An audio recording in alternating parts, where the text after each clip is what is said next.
Hey, hey, Hey, Jeremy. how are you? I'm good. How are you? Oh, business attire? I'm trying. You said business casual, That's so it. I took the jacket off.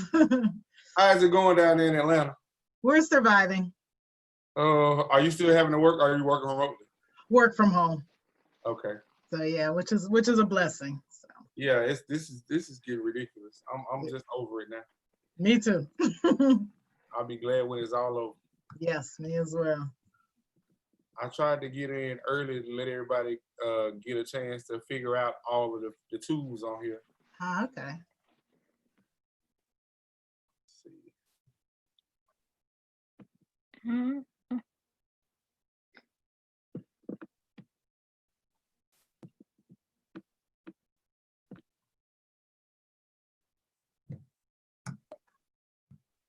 Hello.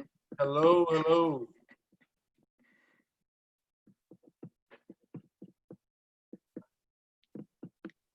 Oh, do y'all hear a little doorbell too when everybody joins? Yes. Oh, okay. Yes. I said this thing is cutting up. Mhm. Let's see. I am Bob Harper, and I recently had a heart attack. It changed my life, but I'm a survivor. After my heart attack, Bob had a heart attack. What Bob is? I had to mute my TV. Hey guys, Hey, how you doing? man, I'm so excited. How are you? I'm good. Hey, Jeremy. Hey, Adrian. All right, I got Delane. Somebody's name is showing up as Brian. That's mine. I don't know why. What's the name? What's the first? Brianna Redden. Oh, you, Brianna. Now I can see. Yes, Outside of Facebook. Oh, I know, right? I'm in Facebook jail for 24 hours. So if y'all say anything on Facebook, I can't comment. Oh, I didn't got on you about that ragamuffin. No, they was some picture I was trying to post and they wouldn't let me post it. Then they just blocked my account for 24 hours. Oh my God. I was Oh about to wow. say something crazy, but I guess the Lord stopped me. Adrian, you here? It's another Adrian too. It's me. I'm on my desktop in my phone. Oh, okay. And then let's see who else. Let me No, one bring thing it I up. like that. I like that blue and that. What is that? Orange mustard. Oh, this good gold. Yeah, that look real nice on you. Thank you. You know, I try to get dressed up for y'all. Oh, where'd it go? I came on early because I knew people was gonna have some technical challenges in the beginning. Keep dropping down. I'll be back. I'm gonna go to the bathroom before the meeting starts. Okay. Let's see. I don't know if I have to accept them or not.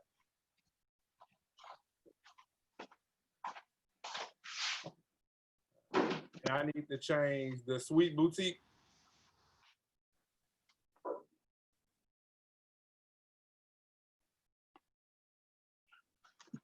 Sweet Boutique, what's your first name? Kiana Parker. I done seen that name a many times.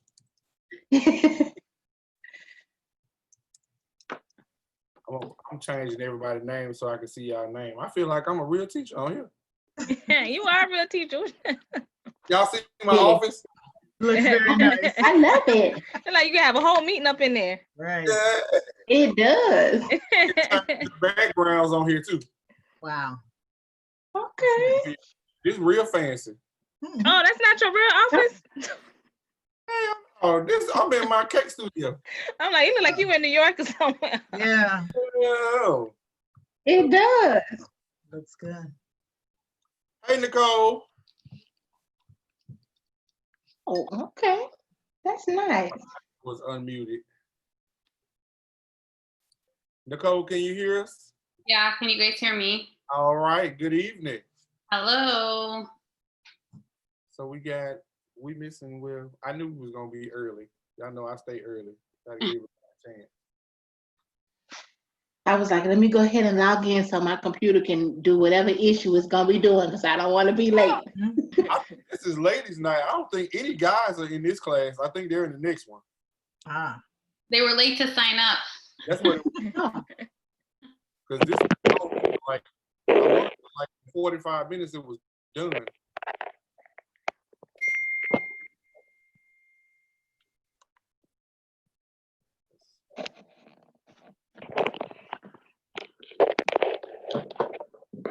oh, it's Keyannna.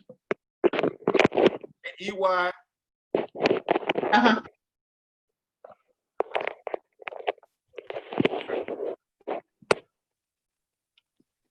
Thank you. I think it lets you change your name on here too. Oh, okay. And you guys can see the settings on here, where you can mute yourselves, unmute yourselves, raise your hand, and just play around with the settings. Oh. If you have questions while it's going, I know we are. I think we have. How many? It should be 10.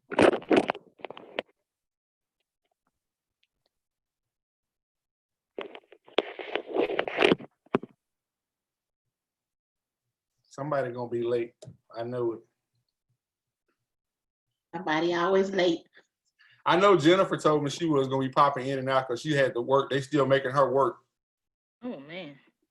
I don't know. I can't tell the difference between essential and non-essential, but my barber needs to be an essential. I was saying the same thing about my nails I'm yesterday. listed as essential, but we make Listen, I have gel, so you know gel is hard to come off. My I feet had looking to real cut all raggedy. this off. It's so raggedy. Listen, I just knew they said some of the nail shops was only taking people by appointment only and just having 1 or 2 people in the nail shop. I said, y'all can let me through the back door.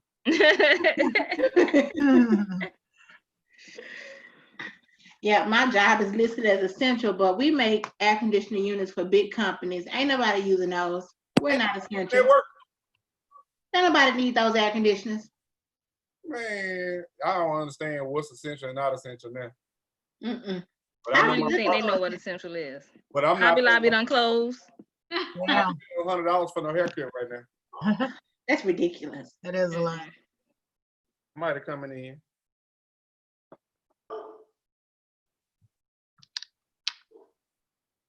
We have Evelyn. Gotta get her audio right. I think you have to connect your own audio when you first come in. Yeah, I did. Can y'all see everybody across the top like I do? Yes. Okay. Yeah. I'm going to test this now so you guys can see it.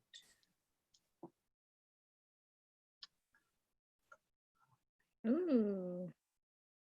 Oh, I'm fancy. Now I say fancy. I've been waiting on this class.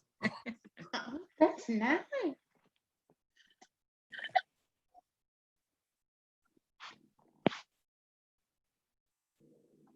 All right.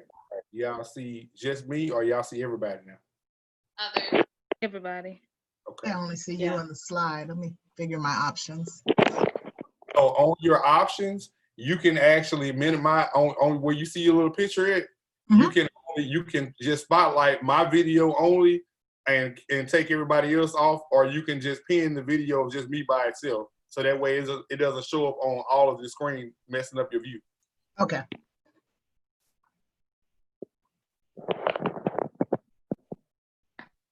Listen, I know we was gonna have to Brianna, I love your hair. Thank you. came on here beat tonight. You was You know, you get a lot of attention when you out in the stores like this. People want to touch your hair and stuff. Lord. Evelyn, can you hear us? Yes, I can hear you. I cannot see you. Okay. I only see you. I don't see the rest of the ladies. Okay, good. Okay. I can hear you. Hi, everybody. Hi, Evelyn. Oh. Who else we got?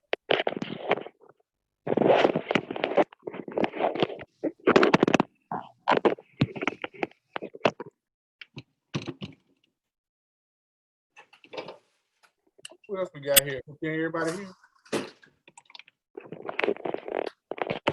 Come on, microphone. I see the Sugar Queen. I see Ebony come in. Hey, Ebony. Okay. Can everybody hear me?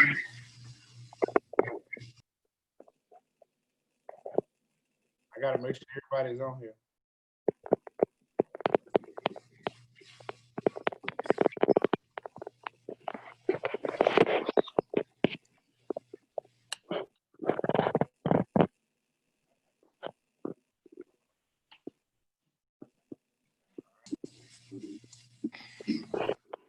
How many we missing?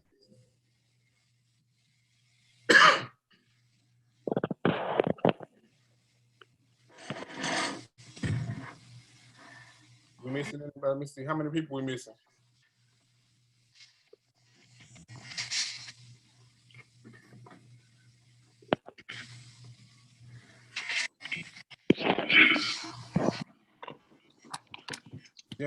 Jennifer, can you hear us?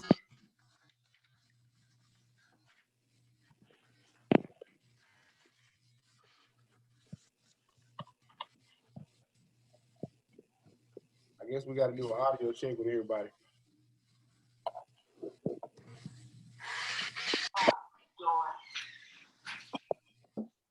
Carol, can you hear me? Yeah, I can hear you. Okay. Jennifer, can you hear me? Yes, I can hear you. Okay. You good?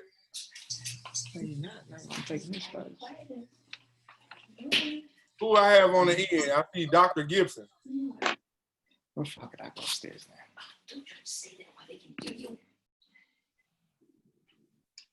I'm missing somebody. I need help because this won't fit in here. Okay. Andrina? My trunk. Yes. And okay, you can hear me? Yes. Good evening.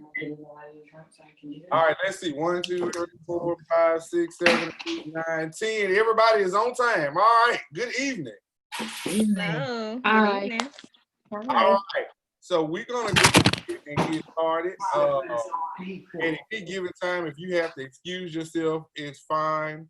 I'm going to make sure that this is also recorded so that you can always go back to this video, and I will send you a private link so that you can view the video at any time, and the presentation itself.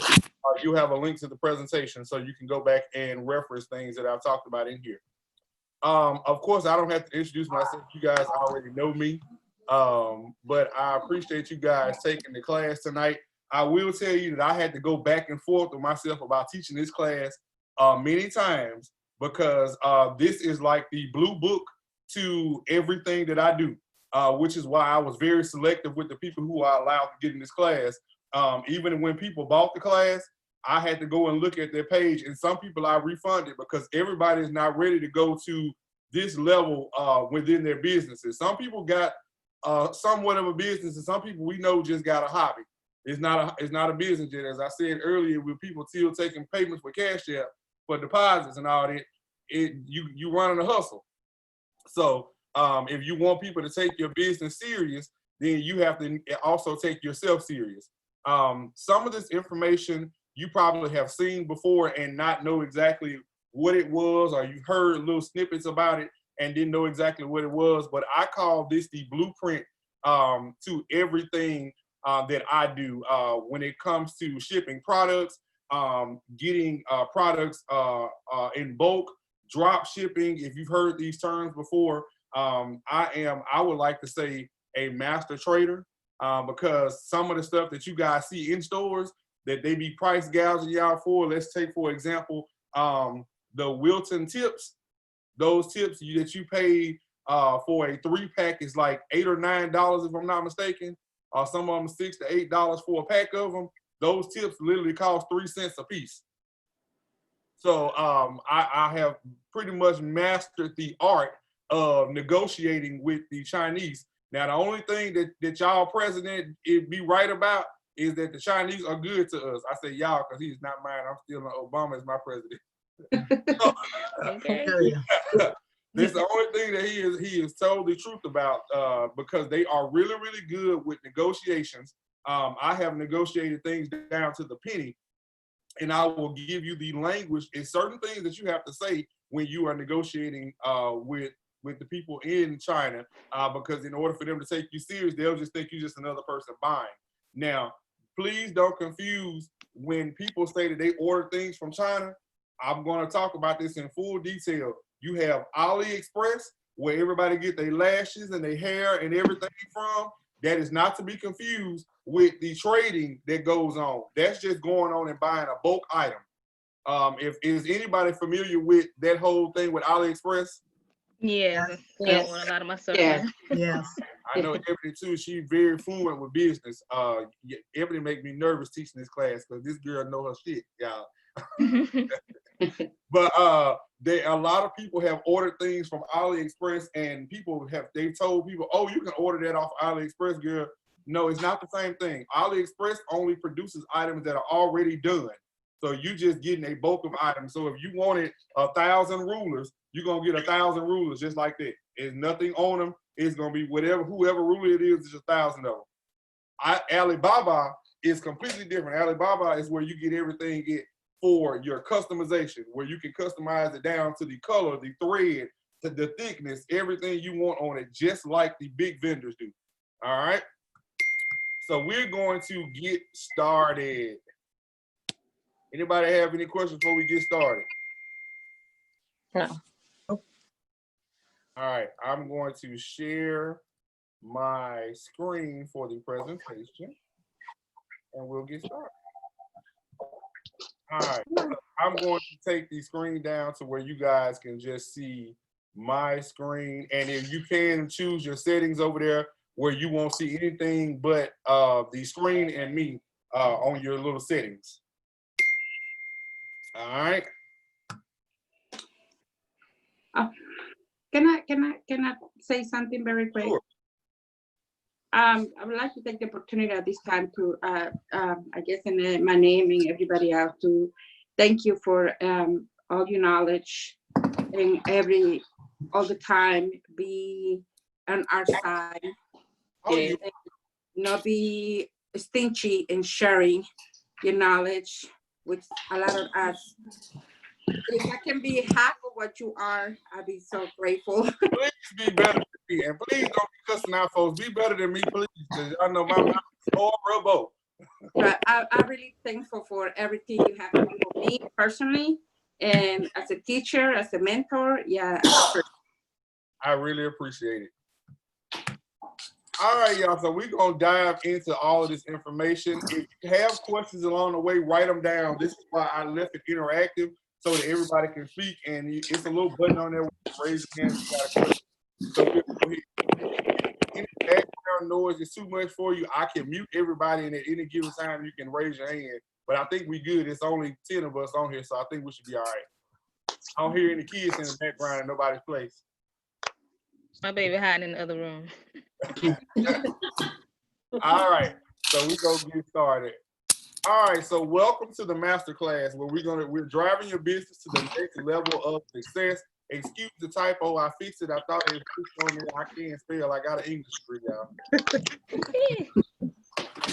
All right, y'all. So what we're gonna cover tonight is the intro to e-commerce, how to set up shipping accounts, shipping products. I call it our journey to China. The intro to bulk ordering, the trade language, operating off margins, and how we begin our journey. All right. So e-commerce, I know you probably heard this before. There is a big difference between having a website and having an e-commerce platform, okay?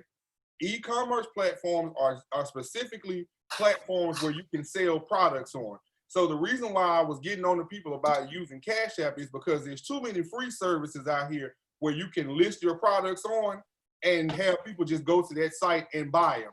All you got to do is send them a link.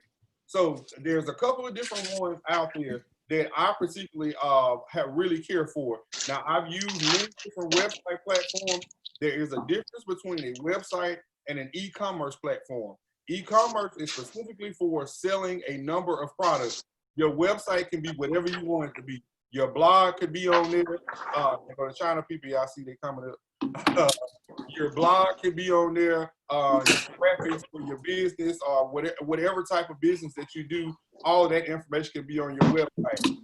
Now, e-commerce platforms have a little bit of customization, but not so much like a website where you would have numbers of pages of information on there.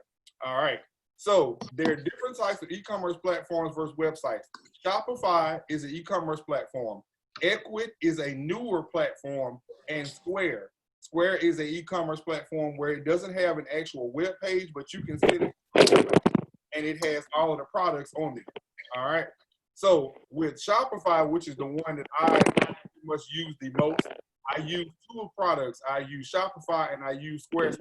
I have ventured away from Squarespace because I've gotten out of the need of having a website. I don't really need a website when I have a e-commerce platform. Okay.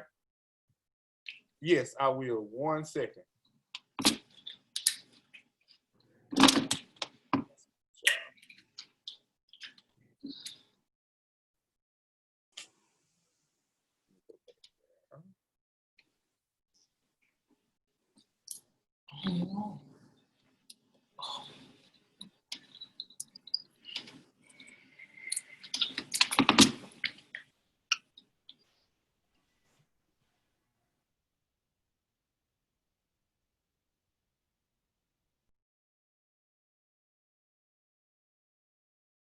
All right, here we go. All right, so I had to make sure I muted everybody. So if we have any questions, you can also just drop it in the chat or write them down. All right, so like I said, I currently use Shopify right now. And the reason why I use Shopify is because there's so many options to customize.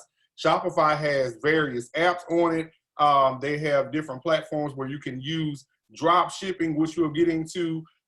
There's a lot of customization that goes into Shopify. Ecwid is a newer platform. Now, what Ecwid is just an e-commerce platform where it's completely free in the beginning. Now, you don't have to do anything in the beginning. But what you do is you go on there, you set up a platform, a store on Ecwid, and they give you pretty much a free range of things to do on there. So just say if you just sell, let's say you just sell cupcakes, and you only want to sell your cupcakes on your e-commerce store. Then what you would do is you would just list these cupcakes on there, but you can only list 10 items on there. So if you have a smaller store and you're not doing that much, then Ecwid will be great because it's completely free. You can change the products out weekly. Just say if you have a weekly menu and you're doing a pop-up shop and you want everybody to purchase their items in advance, you go on there, plug in all of your items on there, and you pretty much go from there with letting everybody shop from there. That's giving them the link so you don't have to keep telling people to send you a payment for something or Cash App you. Square is pretty much the same thing. They have an app that you can plug all of your products in. You send a person a link. Now, Shopify, for me, I use Shopify the most because of the reports that are generated from there. I get digital reports. I get numbers. I can see what my sales were from week over week, what I need to improve on from day to day, what were the top sellers, what items I need to pull out. I love that reason just for that. Now, website providers, if you're looking for something that you need a lot more customization on, if you provide a service and you want to break down your services to your clients, you want to set up one-on-one meetings or different events that you're having, a website will be a better fit for you. Squarespace and Wix are amazing. I know that people have used WordPress and all of these other sites that are out there. I simply prefer these two because of the professionalism and the customization options that they have. Squarespace, all of the templates on Squarespace are designed by graphic designers. And that's the main thing about it. Wix has some templates they have hundreds of them. Squarespace has narrowed them down to specific templates that are only geared towards from people who are on a business side. Squarespace is a very, very affordable platform. It does take a little bit of web knowledge to get used to, but if you get in, you take a couple hours and play around with it, I think you can get it. I've seen people that have set up stores in a matter of weeks and pretty much had an entire website done on Squarespace. If you're not familiar with web design, I think that Wix is just a little bit too far along for you unless you want something basic and you can point and click. Wix has a lot of customization options on there. I think it's too many for a beginner. Squarespace is kind of a simple outreach, but it does have a lot of back end stuff to where if you were trying to take it, take your website to another level and you want just a professional platform where you don't have all of the basics, pinks and all of that stuff on there, you want to really give it a professional look, that's what Squarespace is for. All right, so in your current platform, has it grown your business? And I'm gonna ask everybody this question. Is anybody, you can raise your hand if you want to answer this. What platform are you currently using and how is it working for you? There's a button on there where you can raise your hand and I can unmute you specifically.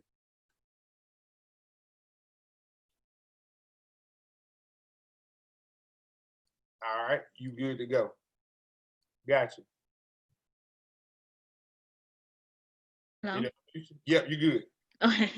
I use Squarespace. Now I had Wix before, and like you said, Wix was kind of difficult for me.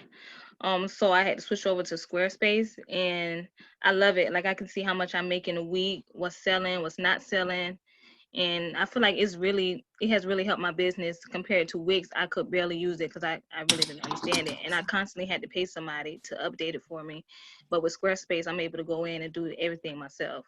Yes, so that's the downside to having Wix. A lot of people who have Wix websites have let other people set them up for them, and they'll set the site up for you, but then you don't know how to fix it your own self. With Squarespace, you have an app where you can pretty much go in and change everything straight from the app. Right.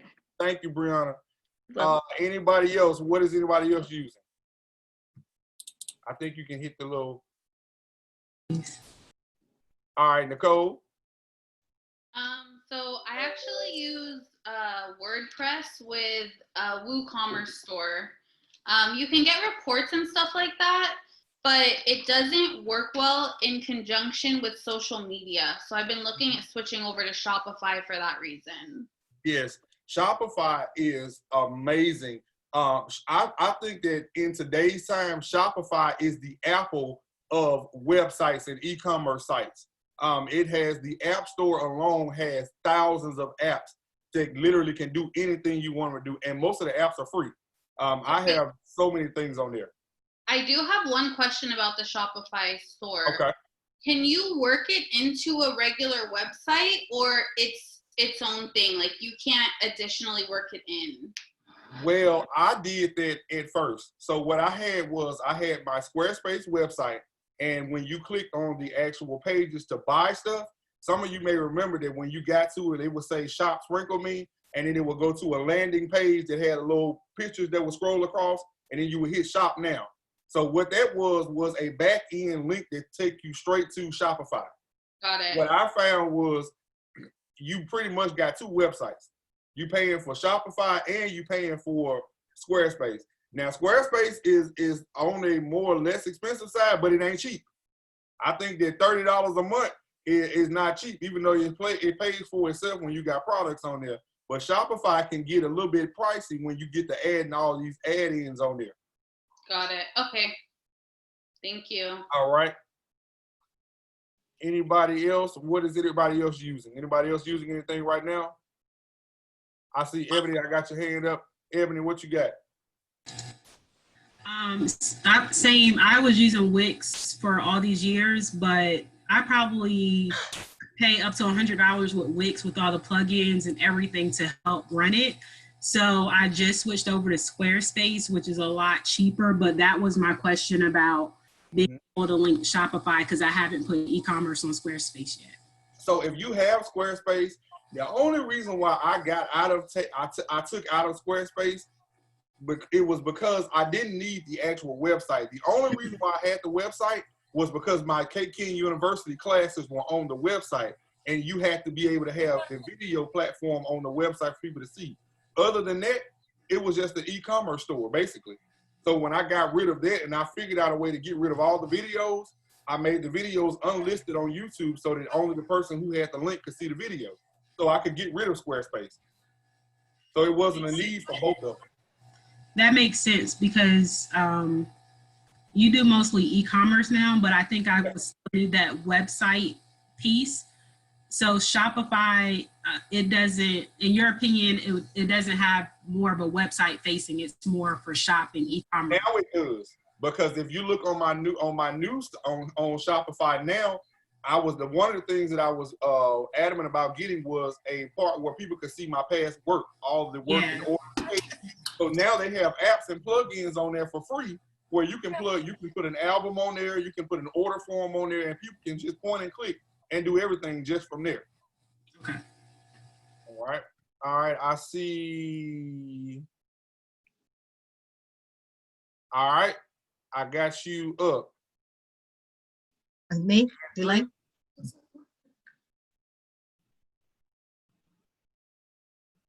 Is it Andrea? With the curly hair at the bottom. With the glasses on. Oh, me, Kiana. I had to switch to my phone because my computer is messing up. I'm sorry. All right, you had a question. Okay, I use Sugar Space, but it's just strictly for my website. So it doesn't do anything else. It's not set up to be e-commerce or online store. So it's just basically just an information portal. Yes. How much is it? It is $15 a month. Okay, you may well change over to Ecwid if you want to pay that, because that's pretty much the same thing that they have, but at least you have an e-commerce platform on there. Okay. For that same amount. Yeah, I was wondering because I think she said that it didn't do any online. So even if they wanted to place an order, they'd have to email me, for questions. So I was wondering. That's the purpose of having a website. Yeah. Okay. All right. Ebony, did you have something else? I think that it was up. Oh, no, I'm still trying to figure out the whole hand raising. But since I'm unmuted, I will add that Ecwid, it's a lot, and I don't like the way that the shopping page looks. Because everything is on one page. Yeah, I hate it. It looks so unprofessional. Yes, everything is literally a shopping cart. That's yes. all Ecwid is a shopping cart, a virtual shopping cart where you see everything on one page. It's like going in the store and seeing everything on the shelf. Yeah. And I don't like it. You don't have that option. Yeah, and I was having a hard time trying to separate it. So if I want to sell like instant cakes and then I want to sell a class or something like that different, you couldn't separate it. Everything is all on the same thing. Yeah, and that's why I didn't like it. Now, I have a friend who uses it, but she only sells like 10 items. So it works for her.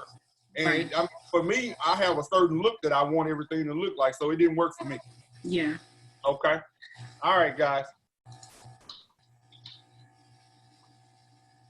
Delane, you had a question? I was just going to comment. What I'm currently using is manually sending the invoices through Square every time I get an order. So I've got the evolving to do. It's quite cumbersome. So the reason why I'm not a fan of Square and Cash App, things like that, because they all pretty much are one in one.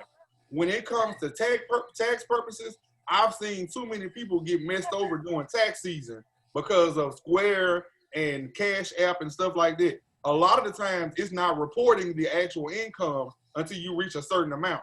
So if you thrive off your business for your tax return every year, it's going to be a huge hindrance because it doesn't start reporting until you get to a certain amount of money. Versus like PayPal and Shopify, if you got $10 on there, it's reported to the IRS. Yeah. All right. All right, so we're going to move on.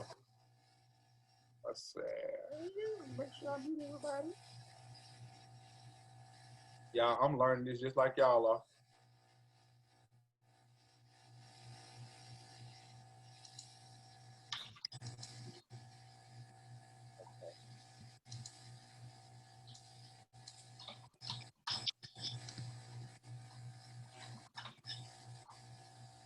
All I think somebody is unmuted.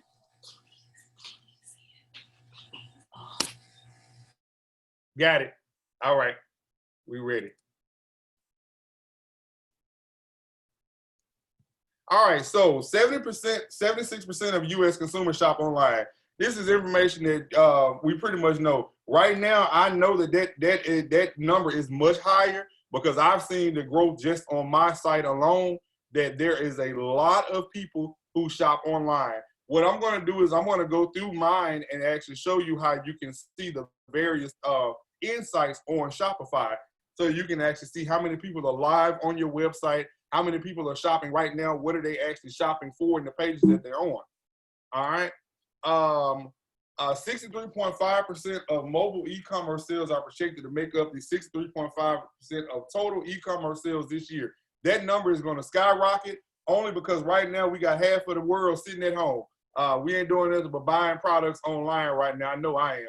Shopify, in my opinion, is the best e-commerce platform available right now. It has affordable plans, it's easy to follow templates for designs, endless apps, and it increases the performance and feel of your store. And it's just as efficient as having a website. I'm a huge advocate for Shopify. I probably need to, well, I will tell you, I do have stock in Shopify. That's one of the things I will tell you when it comes to products that you use all the time. I'm not sure if you're familiar with the stock market.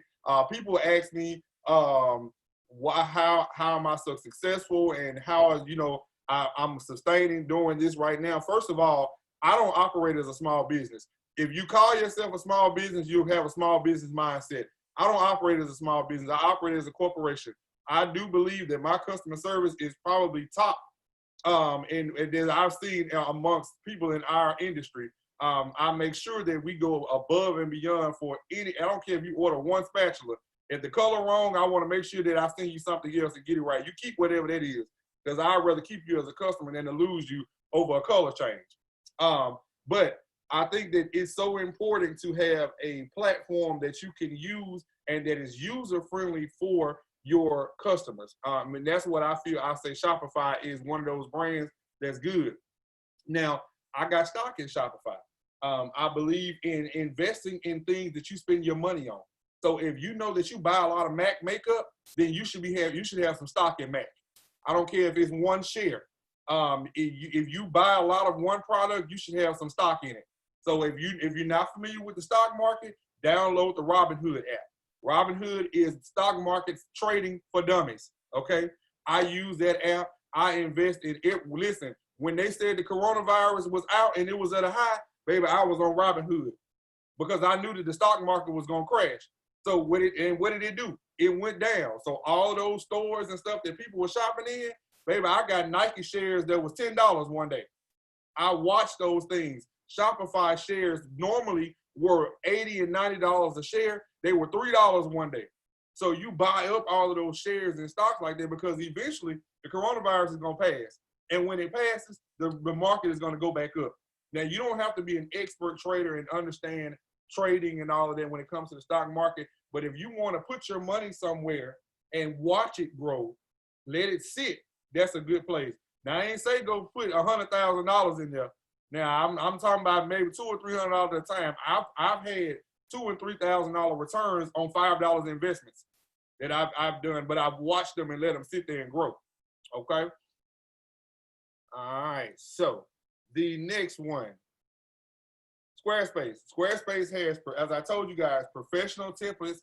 These designs are created by real graphic designers. That's the one thing I love about their templates. They're easy to use. I think it's more geared to a specific audience. So if you have a training business, they have templates just for training people who do just gym training and things like that. It's geared toward a specific market, and that's what I do like about it. Those templates are very professional. The app is easy to use. As I told you, Ecwid is a newer platform. Shopify and Ecwid are both tools for selling goods. They allow you to create an online store, upload products to it, and manage your inventory on an ongoing basis. This is very important. I don't know if when you do get to the point where you have products and you want to add in different products to your store or to your brand, it is extremely important to have a website platform or e-commerce platform that tracks your inventory. I know that Nicole can vouch for this. She has an online store. Inventory is very important in an online store, because if it's just on there and it say you got 1,000 pieces, and because listen, I got messed up a couple of times with them. The inventory said it was 100 of them on there, and it was 5 of them on the shelf in here. So you got to make sure that you find a website or e-commerce platform that tracks your inventory. Okay. The most obvious difference between the plans involve products and category limits. These increase in size as you go up the pricing ladder. So if you have a lot of products, Equid may not be the store for you. As Ebony said, it wasn't a good fit for her. I didn't like it either. All right. We'll come back to write it down. All right, shipping accounts. Okay, so for those of you who have asked me about shipping products, not just products, but perishable products, this part right here is extremely important, okay? I know that everybody you've seen it on my post. I get 100 questions a day in my DM asking me, how do you ship products? How do you ship products? The most important thing about shipping products is having a website or e-commerce platform that allows you to ship. Hands down, Shopify and Squarespace are the #1 providers for this. If you plan on shipping products or shipping any perishable goods, this is everything you need wrapped up in one. The reason why I say Shopify so much is because you can ship everything straight out of Shopify. On Squarespace, you can ship everything straight out of Squarespace, but the back end thing is about Squarespace. People get confused because when you have a Squarespace website, you also have to have a shipping account.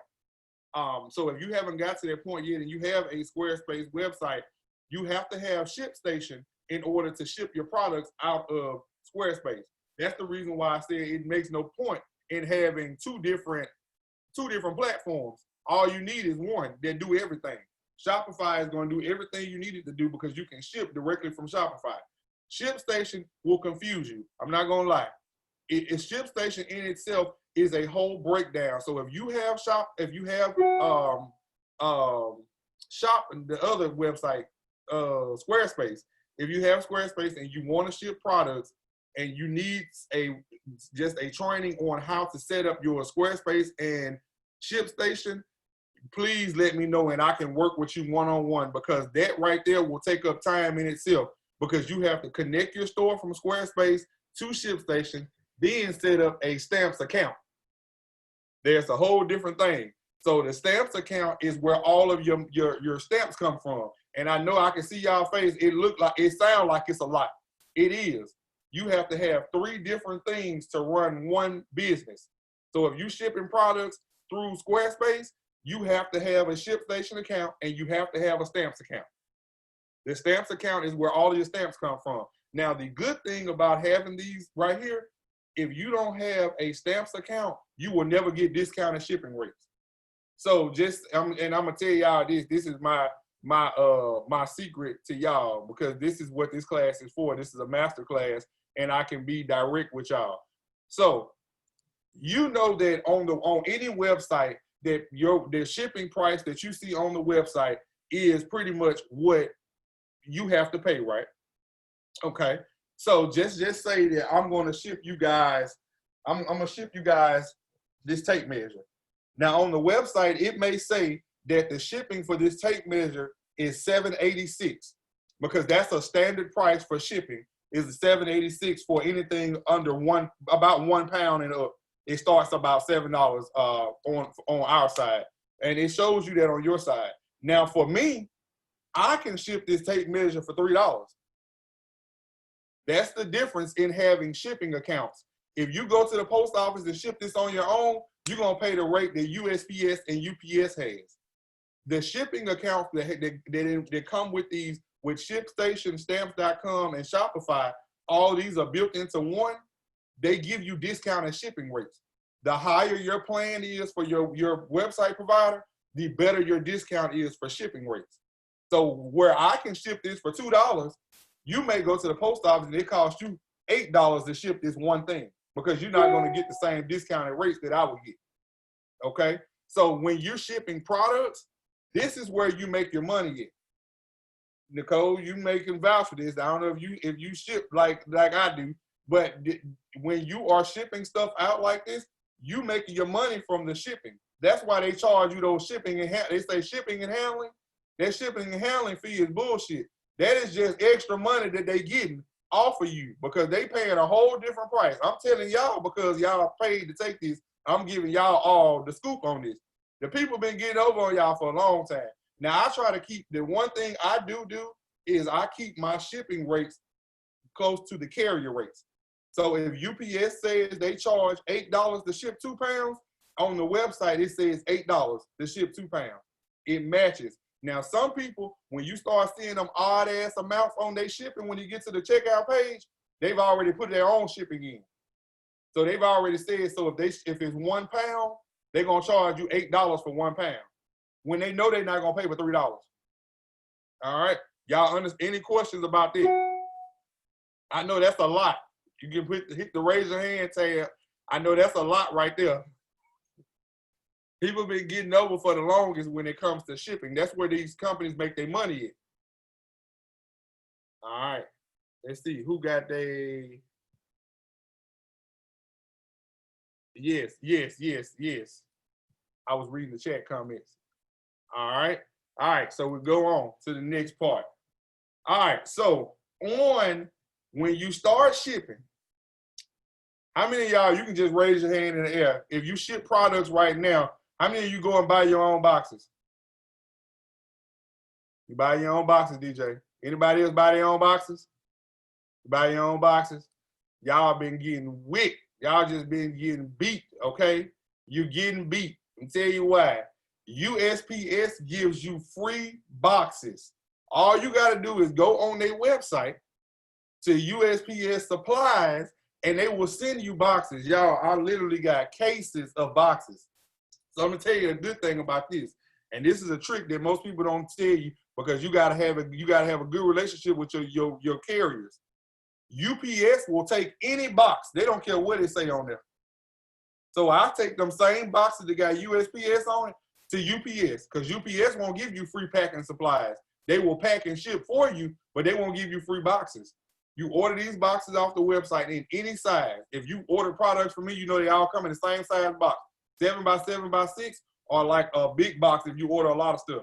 Them boxes are free on the website. Do not go and buy no boxes. All you need to buy is you a shipping scale. I tell you the best one to get is the one from Sam's Club. You might have a hard time getting in right now, but they have the best scale. It's a scale that actually breaks apart. So it has the digital screen on one side and a cord that has the actual weighted part on another side. This is because I don't like using those shipping scales like this. Let me show you. I thought I might have had one.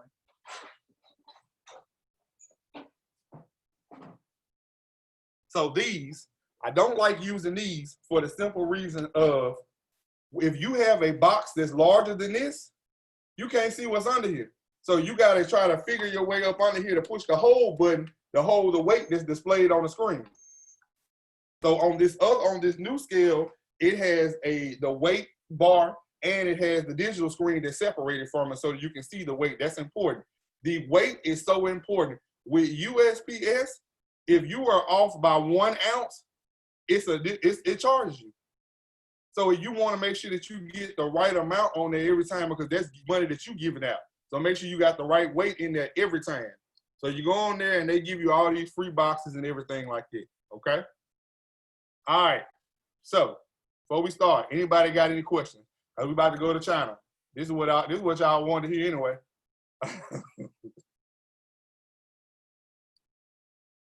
All right, I got one hand raised. Hold on, let's see. Jennifer. Yes.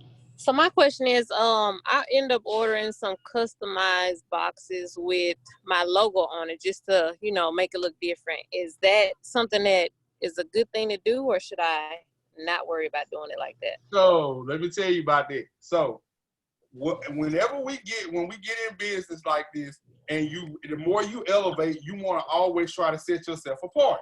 Now, the problem with setting yourself apart is it costs more to look better than everybody else. One customized box like this, let me show you this box. This box right here is free. You know, it comes from USPS and it's free. Can y'all see that box?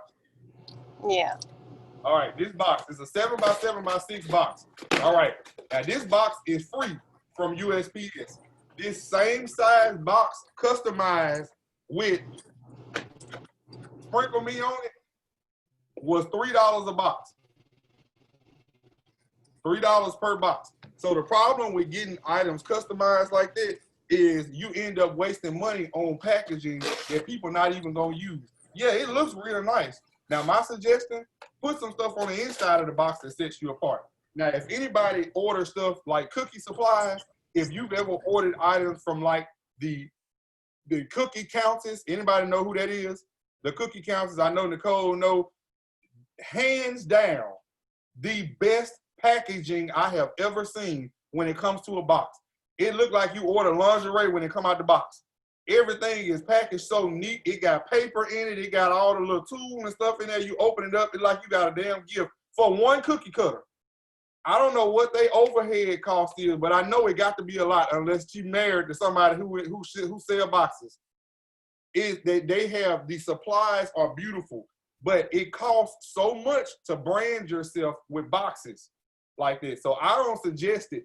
Now, if you get a good deal on somewhere, I got a website that I can send you guys where one of my followers, she actually ordered branded boxes because she just liked the way I had my stickers on the box. But she ordered the boxes, they was like $220 something per box. I ship out way too many boxes to be giving away $2 every time. That means you got to get it charged that back to the customer.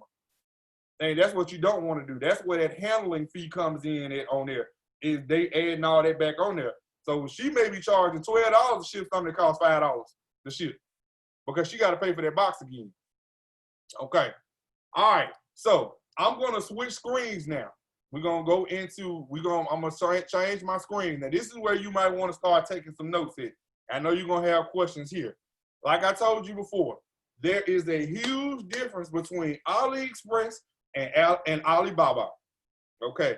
AliExpress is for bulk ordering. Remember, if you want to order 1,000 rulers, with whoever sell these rulers on there, whoever name is on there, you can order 1,000 rulers from AliExpress. Alibaba is when you want to order 1,000 rulers and you want them to say, sprinkle me. You only want the ruler to go to 5 inches instead of 10 inches. And you want the ruler to be red. That's what that's for. It's for private label, customized bulk ordering. Okay. So I'm going to take you through the screen for Alibaba. Okay. So this is what it will look like when you first go to their website. All right. Can everybody see that? Now, hold on. Let me see. Y'all just nod your head if you can see it. All right. So what you're going to see when you go on here is a plethora of options on here. It can be overwhelming, okay, when you first go on there because there's so much stuff on there. You will take hours for you to go through and see everything and try to find something. My suggestion to anybody who is looking to have branded products of your own, find something that everybody ain't selling, and if they are selling it, make it unique to where it's only something that you would have, okay? Yes, you can go in the store and buy a spatula. Yes, you can go in the store and buy a silicone mat, but what makes mine so unique is the thickness and the quality of it on there. You can cut on that mat, you can bake up to 400 degrees on it, all of that. That's because I was able to customize the things that I knew that we had issues with when we buy products from people. We buy stuff from people and we think it's a good quality and we get it and it ain't shit. Them spatulas are hard enough for you to beat your kid's ass with. They hard. They ain't no cheap spatulas. So you got to make sure you get stuff that people gonna use and it's quality products. So when you first go on here, you're gonna have to set up an account. You go on here and you will create you a new account and everything on here. You're gonna see all of these items on here. So let's just say we're gonna look for because they pop everything. Okay, we want to order pastry brushes. Okay, All right, I'm gonna move my screen so you guys can see it box. All right, so when you click on these things like this, you're gonna see all of the items that are related to whatever you look up. So on the pastry and bakery section, you'll see bakery brushes, you'll see the macaroon mats. You're gonna see all type of stuff. When I was gonna looking at selling underwear, I was gonna be buying, I can buy my underwear from them. Pretty much everything. So let's just say we want to order some cookie cutters, all right? And you want to make sure now that on here, you want to look at the minimum order quantity, all right? So right here, it says that 5 sets is the minimum order quantity. So the problem that most people have when they go to try to order stuff is they don't understand all this right here. All they looking at is, ooh, these things only cost 45 cents. Yeah, they may be 45 cents, but you gotta order 1,000 of them to get it at 45-cent price. You gotta look at what's your margin gonna be when you order something like this. So are you gonna sell 1,000 cookie cutters right now? Hell no, not unless you got a business that already is thriving off of stuff like this. Everybody not gonna sell all of these products at one time. So you gotta find something where the minimum order quantity meets, and it's gonna say MOQ. That's what they're gonna ask you. What do you want your MOQ to be? So I'm already looking on some stuff on here right now and holding conversations with some people, and I'm gonna show you that too. I'm just gonna give y'all the real on everything. We're gonna go through mine, and I'm gonna show you how you go through and actually place an order. So let's just say we're gonna go back on here, and we're gonna actually place an order. I'm gonna inquire about something. All right. So, and the thing I do hate about this, it opens up in several different screens if you're doing it from a computer. So do it from your phone. They got an app on there or whatever too. All right, so here. All right. Oh, see, some stuff can't be shipped. All right, so we'll do this right here. So I want to do is I want to contact this supplier because I decided that I want this. All right. So I'm gonna send them a message. All right. So it'll have a automated pop-up thing on here. So you have to pay attention because right here, it says the quantity that you want. So just say that lets you know that their minimum order quantity is 200. What if I don't want 200? Maybe I just want 100 sets, okay? What I want to do is I want to tell them, this is the wording right here that you want to tell them. And it sounds corny as hell, okay? But I promise you, you're going to get some good results from this when you tell them this.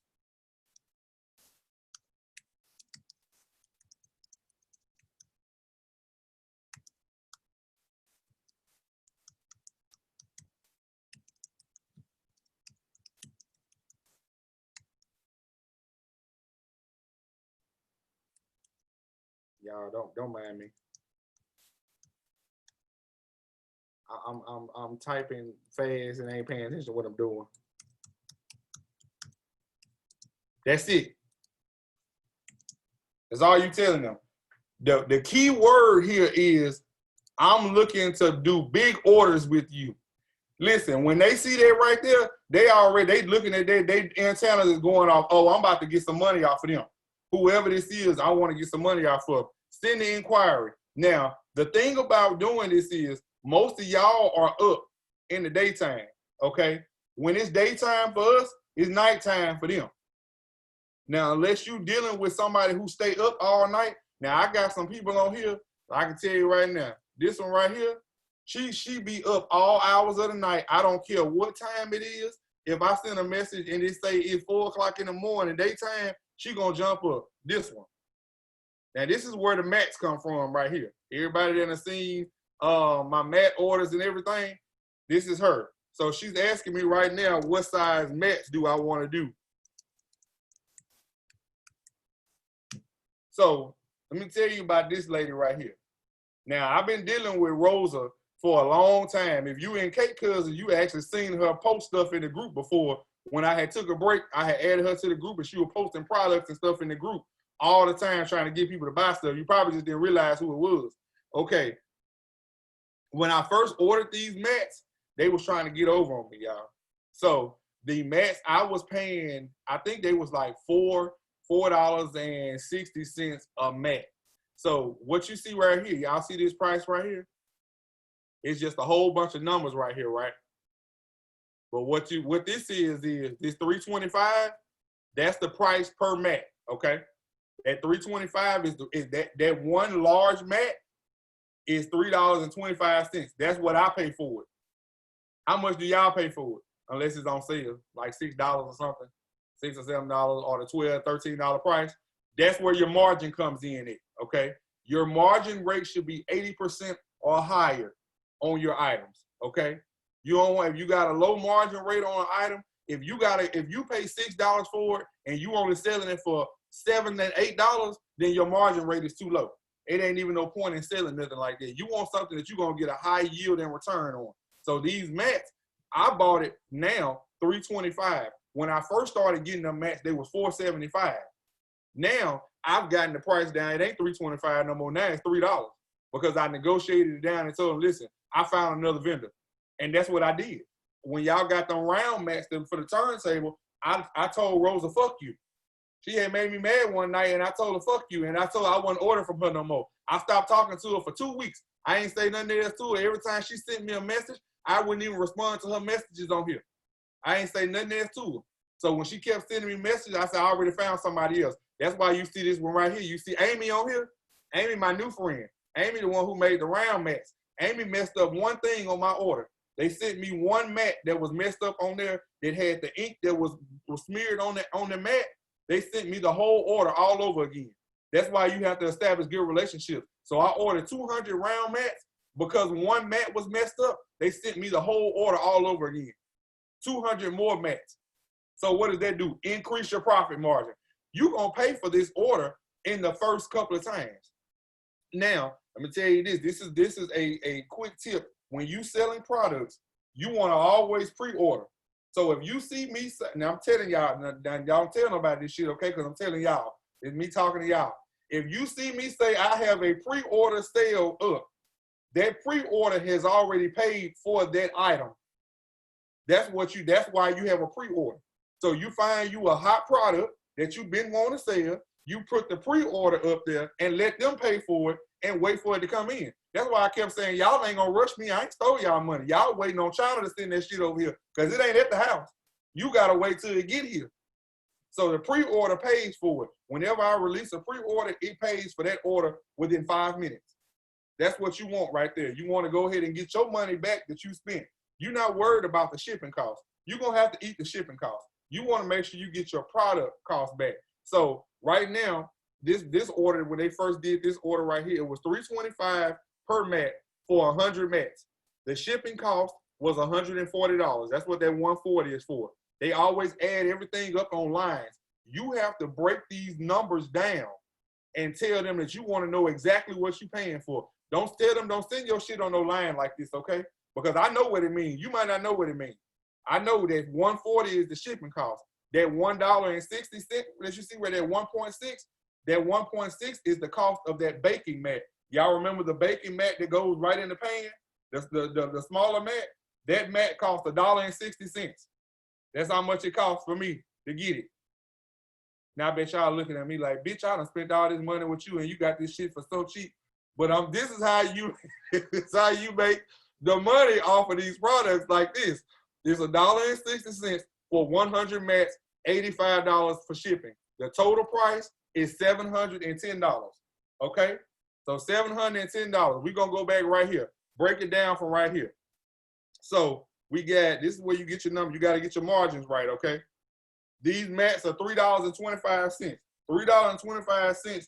We ain't gonna sell them for $3.25. We know we paid $3.25 for them. 325.25 times 100 is 300. Well, we know that $325 is what it costs to get those mats. Okay, don't include shipping. You're gonna have to eat the shipping unless you get it back later on. So $325 for 100 mats. We gonna sell them mats. They say we're gonna sell them for $13. Okay, that's $1,300 minus $325. Your profit off of those mats was $975. I guarantee you that if you sell when you buy stuff like this, you gotta buy products that people use. That's why I only sell stuff that I would use. I ain't gonna go on here selling paintbrushes. I don't care what the mermaid look is. I'm not selling none of that shit like that because I know that people got all that stuff at home. I got a drawer full of stuff that I don't even use. So it ain't no point and selling stuff that people already got at home. You got to sell something they don't have access to getting. Okay? I don't care if you go and sell a mat. You can sell a mat and customize the mat to your brand on it. I've given people the information on how to go and get this stuff done.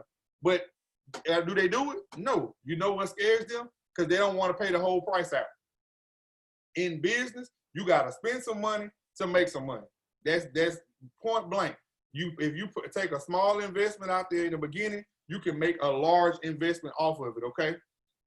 So $975 is the profit off of those 100 mats.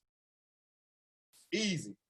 That's easy numbers, easy something that you can do. Now, she already ready to go right now. If you can see, may I send you the order now? Yes.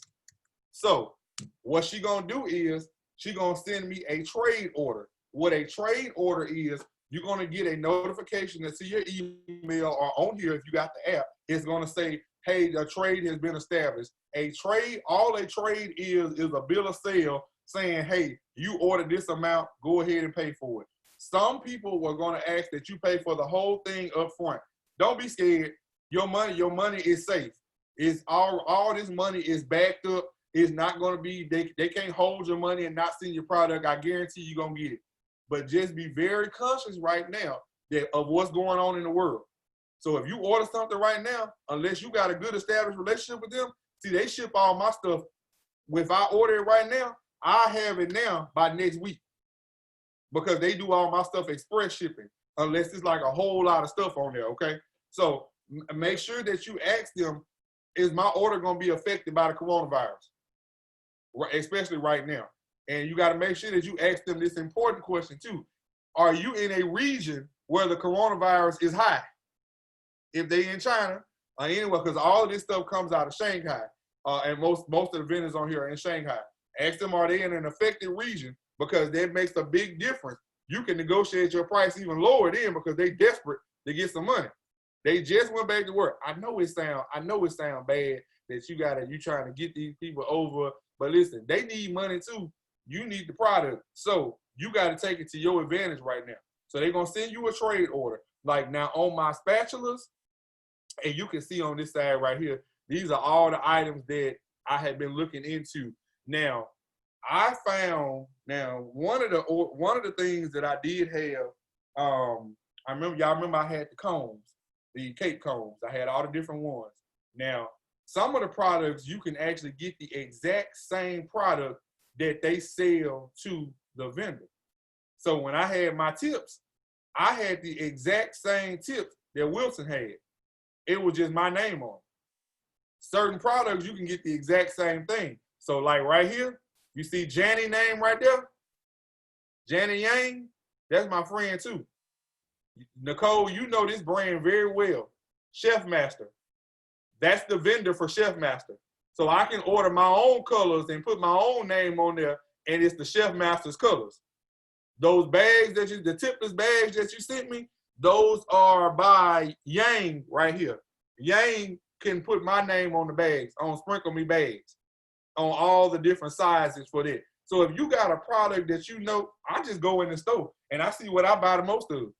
And I go on here and I find it. If you look under everything that we got, it all say the same thing, made in China. You go on there and I'm gonna search until I find that product in China, and I go on there and I order it. Some stuff I just order samples of. You don't have to order a whole bunch of them at one time. You can order samples. Now remember, if you order a sample, let's say this bottle right here, this little bitty bottle of sprinkles may cost you $2 in the store. But if you get a sample product with your label and your logo on there, it's gonna cost you $18 probably, just to get that sample. But that's how you're gonna see if that's what you really want. You're gonna have to spend that money to see if the product is what you want. I haven't ordered any edible substances from over there, especially not right now. Like I'm not ordering no disco dust and all that stuff. I ain't ordering nothing like that over there because I don't know how long this virus lasts in products, like that kind of stuff. I'm not putting it in my mouth from over there, okay? So I would say, I ain't gonna say ordering like that. Now, Jennifer, you asked me about the boxes. The boxes, there is a vendor over there where you can order these boxes from for less than $3. If you order like 500 to 1,000 boxes, you can get them for 75 cents a piece. But you gotta pay the shipping. You gotta know that anything that's coming from over there, the shipping gonna be higher. So you go on there and say you want custom, literally y'all, anything in this world that you see, you can order from Alibaba. So if anything that you really into, you can get it from there, okay? So they just sent me the trade right now. That's the trade saying I need to go ahead and pay for it. And y'all gonna be able to see this whole thing. This is what it does, order from order. So those mats right there, they $478 for 100 of them. It's $325 for the product, and it's $140 for the shipping. Okay, that's the whole. That's how you establish a trade. You go right now. I'm doing this while y'all right here with me, and I hit pay now. It's gonna link to your bank and initiates everything. The payment is processed in 10 seconds. The payment is already processed, so that's done.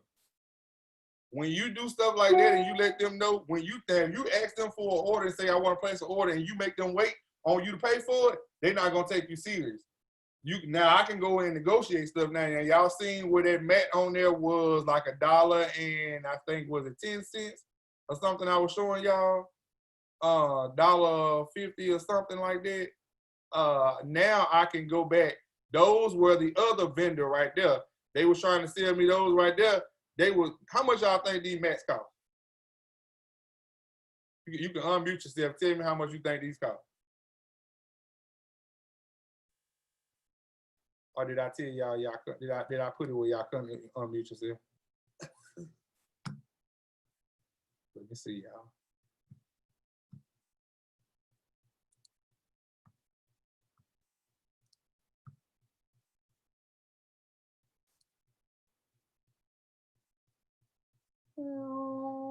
There we go.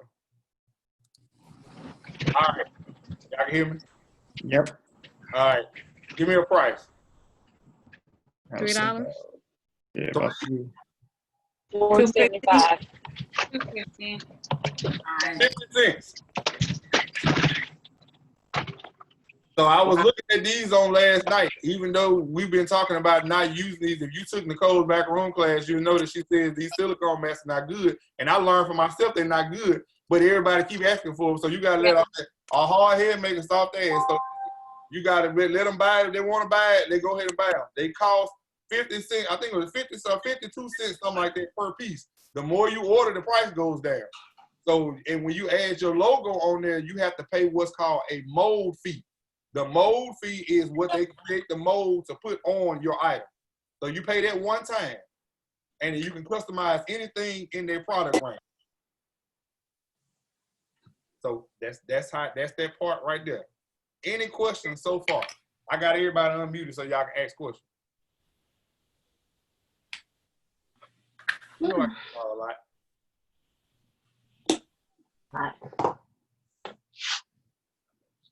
We ain't got no questions so far? No. Y'all was listening in. Anybody on the other end? Everybody good? I got two screens, so I got to go across to see everybody else. Good. Okay. Was it confusing? No, it's just a lot. It's a lot. I'm telling y'all, it's a lot. It's a lot of information at one time. I know that, but this is why you have the group and you also have me. Anybody can tell you that has been taking a class with me on a regular, that when you take a class with me, you got me forever. So, you know, you email me. Most of y'all got my phone number. Call me. If you got a question about something, we can sit down, we can go through it. Even do an order. So if you got an order, if you want to order some mats, we can order some mats.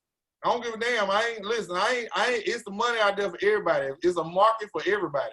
You might want hot pink mat. I ain't buying no pink ass mats because I ain't putting them on my counter.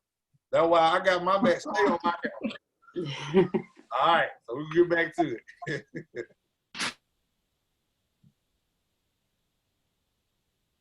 All right. So the things to remember when you're doing trading with Alibaba, you got to build a trust.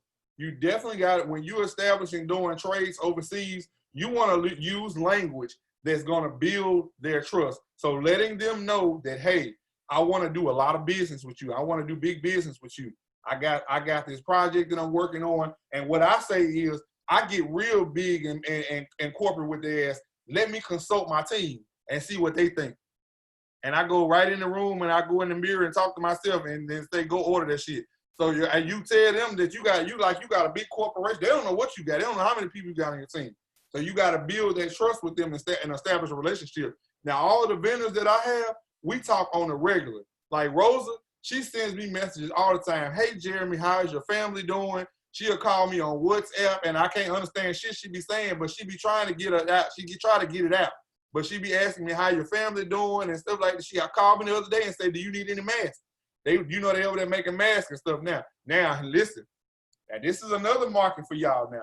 Now, everybody know that you can't find no mask right now. That y'all seen when I pulled up on Alibaba, the first thing that popped up there was masks, right? If you want to sell some damn masks, you can sell some masks. They will be here in 2 days, right now. Now, Trump can't get none, but I can get some from their ass right now. And you can sell masks. I know a girl right now who's selling packs of 50 right now for $20. She's selling them right now. She right out of Canton, Mississippi. She's selling them at her boutique. She got all this shit from right on here, and she's selling them for $20 a pack. All right. So if you want to add value to your brand, branded products are the way to go. Find you something that you're really passionate about. Y'all, you can order literally anything. You ain't got to deal with Ray them no more at Coast Ink and none of them places that your custom t-shirt shops. You send these people your logo on here and they will print all of your shirts up right there and send them to you. All you got to do is send them to you. You ain't got to deal with nobody in the U.S. no more if you don't want to. You can go through their people. Forget them. Order all your stuff from overseas and get it shipped right to your house. It may take a couple of weeks or sometimes, but you got to be patient with it. If you got an idea, go ahead and do it and get it established then. The main thing is make sure if you got logos that you want to put on your products, you need a clear and a good branded logo that's going to stand out. Everybody know my products that stand out because they got Sprinkle Me on it and you can't miss it. Most of my stuff is colorful, or if not, it's got that bold, the boldness to it. So find you a graphic designer or somebody who can design you a logo that looks good on products. Some of y'all logos look good on pictures. Some of your logos look good on t-shirts. Them logos do not translate well to products. So you want to find you something that looks good branded. So when I say you want to take your brand to the next level, you're talking about branded item.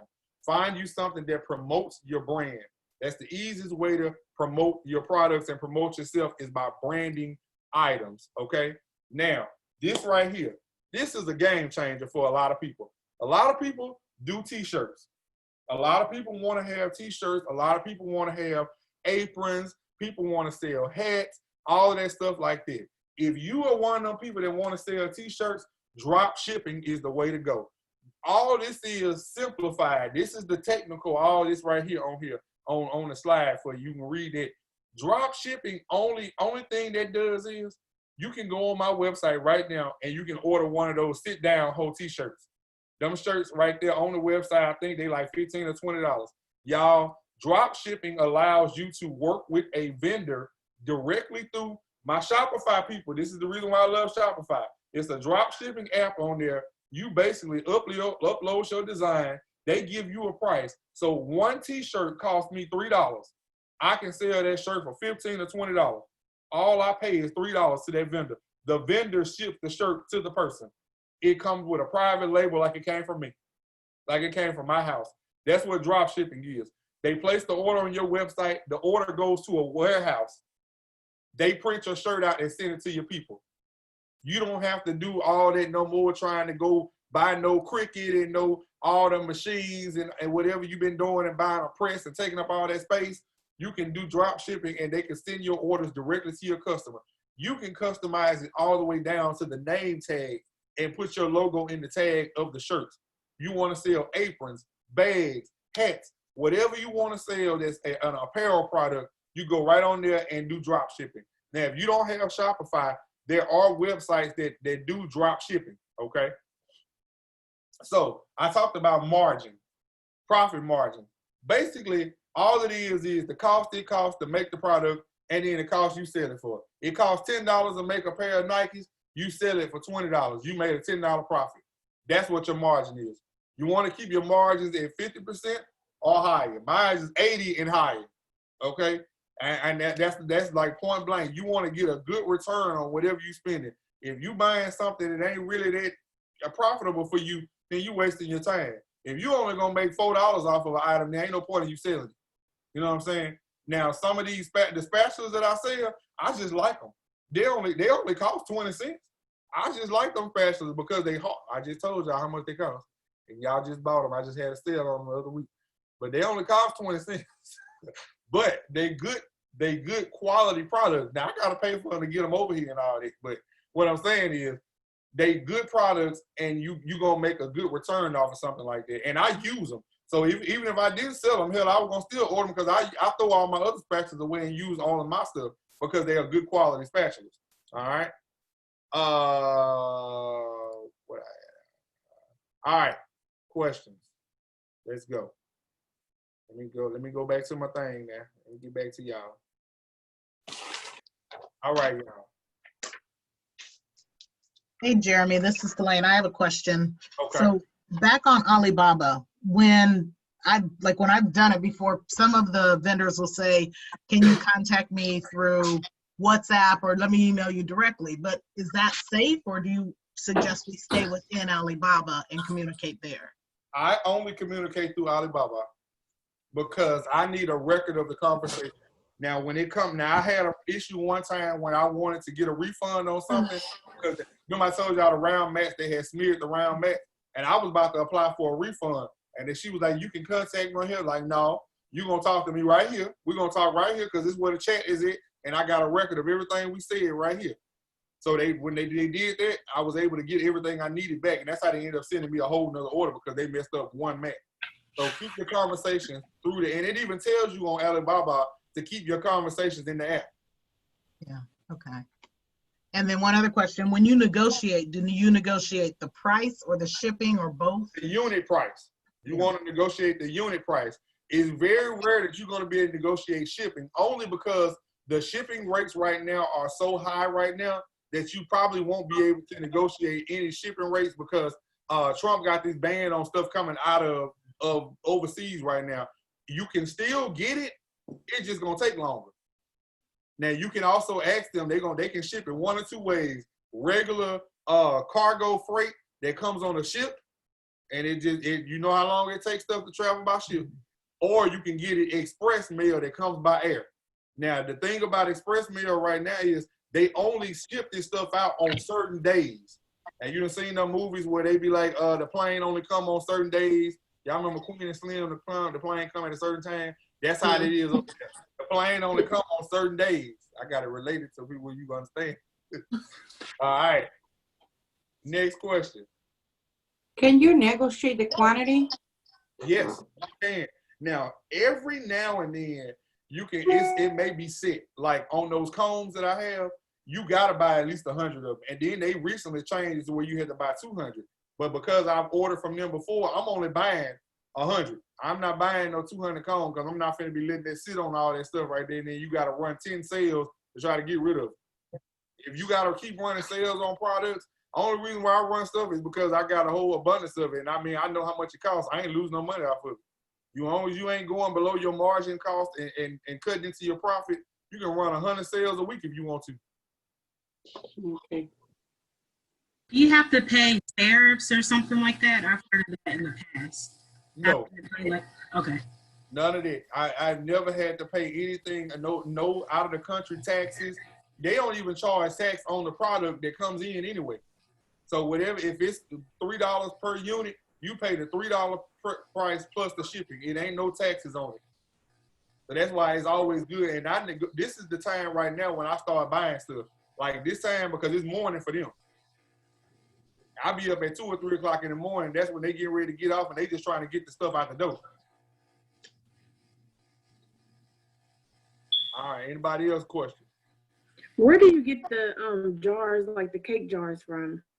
So I got it, write this website down. It's called Container. Shit, I told you right down. I can't remember what it is. Hold on. I'm gonna share the screen with you. It's called Container. containerandpackaging.com. So when you ordering jars like this, you got to make sure you do this. First of all, you got to have somebody with you when the shipment comes in.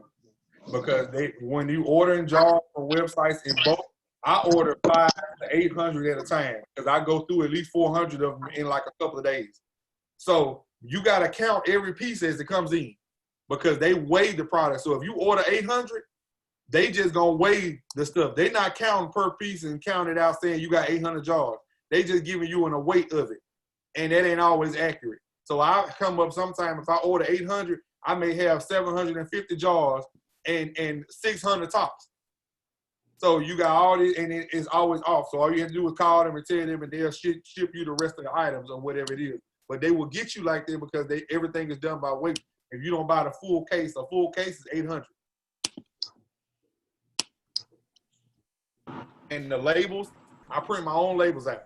So a lot of people be buying labels from different companies and all that, going online and getting labels printed. What's the place called? Label US, IUS, some on Instagram. Them people like that, them high-ass labels.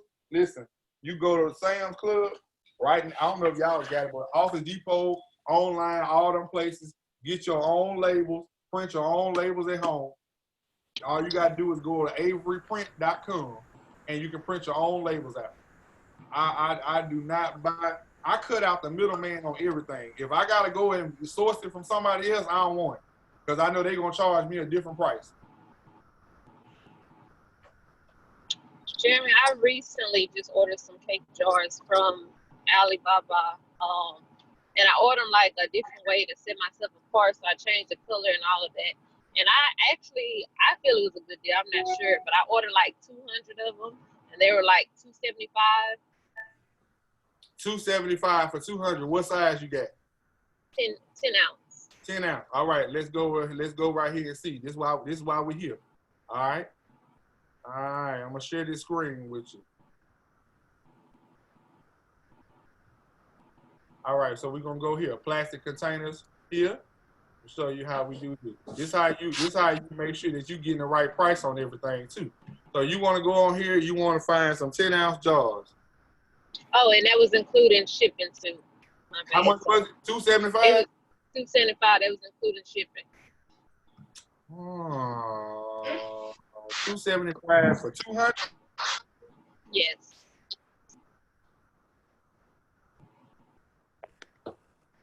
And I got them customized. Okay, well, the label only is customized already. Well, I got the lids of it customized.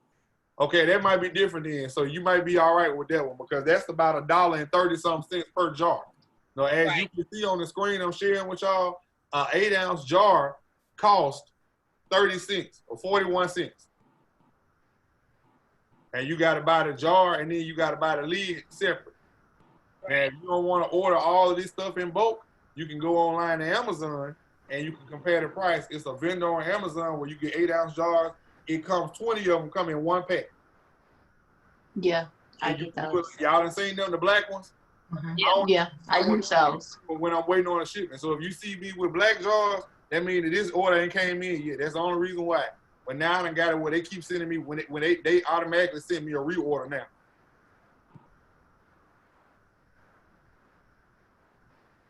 Anybody else got questions, wrote down? I'm the open book right now. So I have a question on when you're shipping to customers. Earlier you mentioned if you have Squarespace, you use ShipStation and stamps.com. Yes. You have to, how else can we get a discount or we need to have the Squarespace? If you don't have Squarespace, you can get the discount by using ShipStation by itself. ShipStation is a standalone product. Ebony, you say you have Squarespace, right? Yeah. Okay, you set up the e-commerce part? Mm-mm. Okay, so when you do decide to do this, you will have to connect it with ShipStation. So with ShipStation, you gotta have a Stamps account because it's gotta be able to pull the money from somewhere to be able to fund your account. So like right here on mine. Let's see.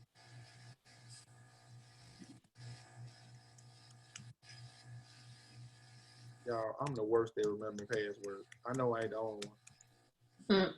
Me too. have to change it every time.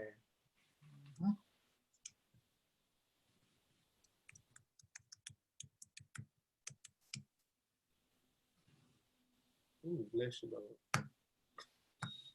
All right, so this is the stamps account. So this is say if you don't want to have a ShipStation account, because I'm going to tell you, ShipStation is very confusing if you trying to connect your accounts and orders and everything. So even when you get to that point where you want to connect ShipStation to your Shopify and actually ship products, I will walk you through how to connect the two stores, because you got to connect 3 different things in order to make one work. Okay. All right, so on here, if you still want to get the discounts with stamps, you can go and create you an account on stamps.com. So all you're doing is you just print a label, and that's all. Basically, all it is you print a label off here. It's mailing from wherever you're gonna mail it from to whoever address, and you putting the weight in, and it's gonna print like this. Now I'm gonna try to see if I can turn this where y'all can see this. Now I have a printer. If you ship a lot of stuff, it is very ideal for you to buy a label printer. Now, I know that everybody done seen these printers in stores, and there's some that are very expensive. Don't buy the ones that are very expensive, because that's the ones that don't work. I got a printer, and guess where it came from? Where? China. China? China. That's who make it. So I'm going to go here so y'all can see what it is, because you're going to need to remember this same brand of printers. It's MUNB. What I need.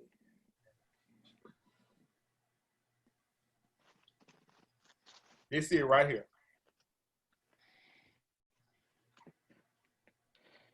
So it comes with labels already. I got this, y'all. If you got a Shopify account or any account where you actually print labels and you shipping products out, this printer right here is the way to go. It does not waste paper and none of it. The reviews should be high. It should be 5 stars, because I never had one issue with this printer. But if you are shipping products out, you need to have a label printer, because you're going to be buying labels and trying to print from your printer at home. It takes up too much time. I can go on here, and I'm going to go on because I'm going to show you guys my Shopify.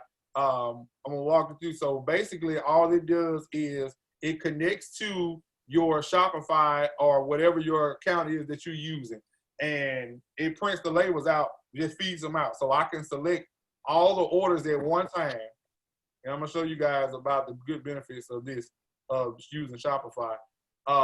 So I can select everybody order at one time and just print all the create shipping labels for it, and it automatically prints all the labels out at one time. Now, I told you guys about the about how you use discounted rates for shipping, okay? So let's just say right here, somebody ordered 2 cake jars. So the boxes are automatically figured in here, and then if you need help setting this up, I will definitely help you, because it can get confusing. So I always ship in my standard box of 7x7x6. What this does right here is tell me how much the customer paid for it. $9.05 is what they paid for shipping. Now, so you know that I'm telling you the truth about how much the shipping costs and how people can get over on you with shipping. They paid $9.05. The UPS rate for that is $9.05. So that you know that they paid the same rate that UPS pays on there. All right. So it says that it's 2.7 pounds, because all my stuff is already weighed in it. You have to put the exact weights on your products when you set up your accounts. It got to be the exact weight to get the exact amount on there, or people going to be charged more than what they should. All right. So you will select whatever shipping method you want to ship. So they only paid $9. Now they have an option at checkout. If they want their stuff to come the next day, they can select next day air and pay that $37. That's how much it costs to get something the next day. Now I do have people that pay for next day. They want their stuff quick. And you can do that. You can pay next day air. It's different types of rates, though. You got to understand your shipping rates. For UPS, there are certain rates and certain days that apply. USPS, I'm telling you right now, off the top, y'all, at this point in time, do not deal with USPS. Don't ship nothing with USPS right now, because it ain't going to be guaranteed. You're not going to know when you're going to get it, when they're going to get the product to them. right now. So right now it say on here that if I ship it priority mail, it's gonna be 2 days. Y'all, I had a lady order something that was 2 states over from me, and it took her a week to get something with UPS. And the reason is because they short on workers right now. UPS run all through the week. If you in certain areas, they even deliver mail on Sundays in certain states. So UPS is always the way to go. It costs more for the client, but if you want your package to be arriving in the way that it left you, then you need to ship to UPS. I don't fool with USPS at all. Not right now, especially when it comes to perishable products. You ain't got time to be waiting on a person to get their order for days later and then it's spoiled and then you got to refund it or give them a store credit for something, okay? So that's the way to go for this. Now, the reason why I like Shopify is because of the report, y'all. And I'll tell you that everybody know that I left my corporate job in January, the end of January. So these reports right here tell you everything that your store has done. Like today, the amount of sales was 584 for the day. All right. Total sessions was 1,200 sessions. Right now, the live visitors right now is 8 people that's live on the site right now. You can see all these reports, which is why I like it. You can actually see the people who spend the most money in your store. And what I do is you got to be able to keep your. Oh, let me.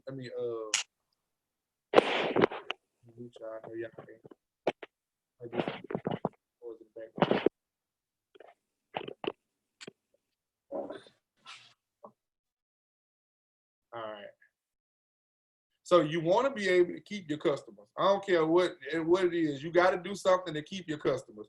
So right here, it tells me who are my top spending customers right now. All right. So what I do is these people that spend a lot of money. Yeah, Evelyn, you see your name on there. You listen. The people that spend a lot of money, I always send them something. And Evelyn will tell you. The other day I sent her a gift card. And I send them a gift card, and they can go ahead and purchase whatever stuff they want to free of charge. That's a way to give back to your customers, and let them know that you appreciate, them shopping with you. That's what I love about Shopify. It has all those features. Now, I love the report features. Now, I told y'all that I left my my job, let's say back in January. I'm gonna go back. It was January the 23rd. I remember it. And I'm gonna go back to right now. Today is the 6th. Now, from January 23rd to now, let me move this down. That's what I've done. The highlighted part, okay? And I have been pretty much at home. Y'all know I've been at home. I don't go in and work no more, and it's because I have developed a brand a brand that people trust. And I try to deliver quality products and stuff like that. That's the reason why I use Shopify the most, is for these reports like this. And I can see day over day how my store is doing and what I need to improve on. I may need to change something one day. Let's see, hold on, let's see, I had that thing. Yes, definitely. When I was at the place that I was working at before, I was making like $51,000 a year. I was managing 90 plus employees. I worked 6 days a week. Now I get up out of the bed, I come into this room, and I come in here and work for however long I work to, and I go back and get to bed. I don't work for nobody else. But I did that because I've been able to brand myself. Now, last year, I think I did, before the end of the year, between all these stuff, it was like $300,000 for the year. That's why I tell people, you can do whatever you want to do. You don't let just because you sell cakes or you do treats and all that, it's a market for everybody. You know what I'm saying? I ain't no different from nobody else. Adrian can tell you, Adrian was my assistant in my bakery in Mississippi for years. We have seen the struggles. I have had the tax people come in and shut us. Adrian can tell you, they have came in and shut us down. All that. That's before I gained knowledge about the business itself. But it ain't always been like this. And even the one good thing about Florida is you ain't got no state taxes. So that's why you don't never see taxes charged on your products, because Florida ain't got no state taxes either. And it's like one of the big benefits about being in Florida is that part. Now you pay whatever your taxes is to go back into the federal thing and all that, but all that stuff is most of it is really, really easy to get by. Let me go back to you guys.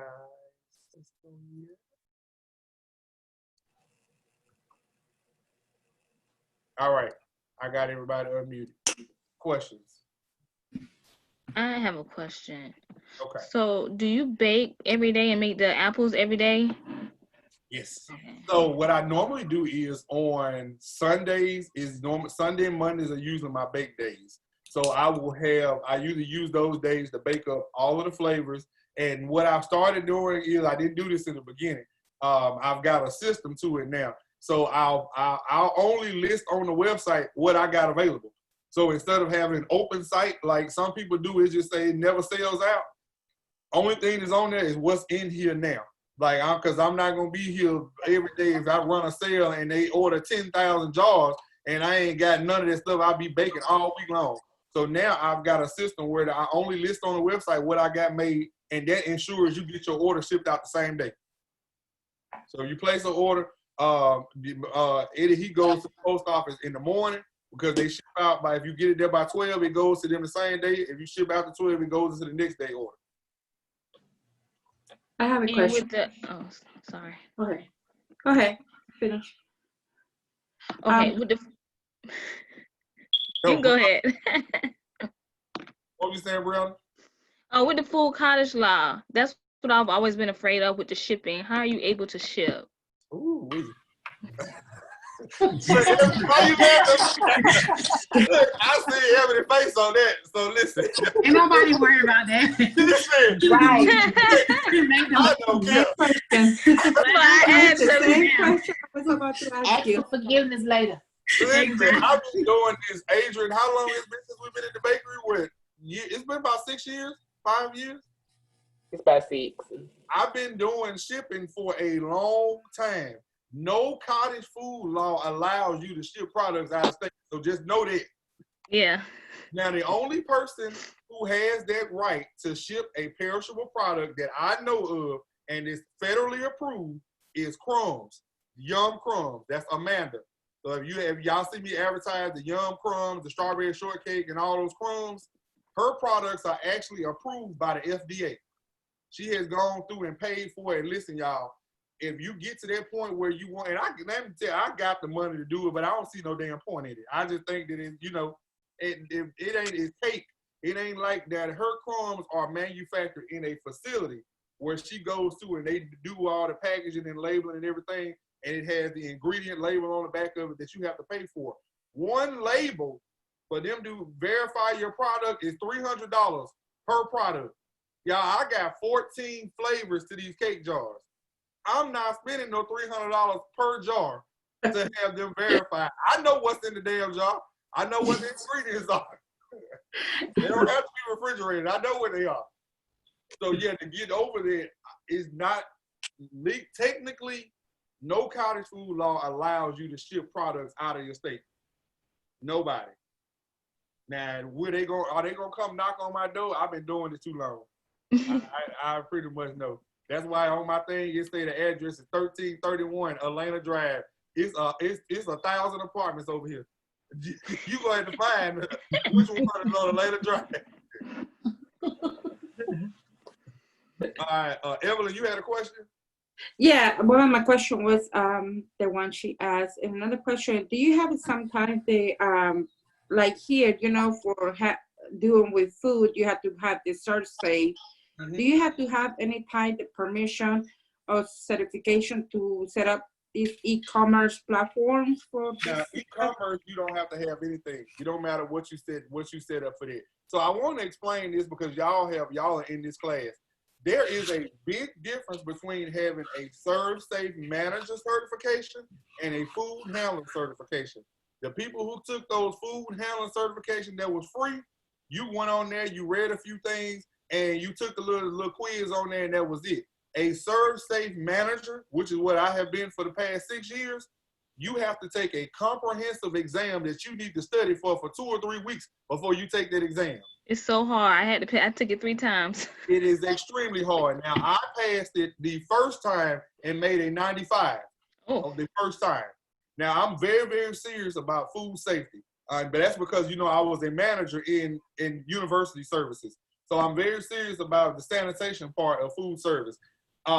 It's a different ball game between food service manager and food handlers. Food handler ain't doing that but giving you an introduction to wash your hands, basically.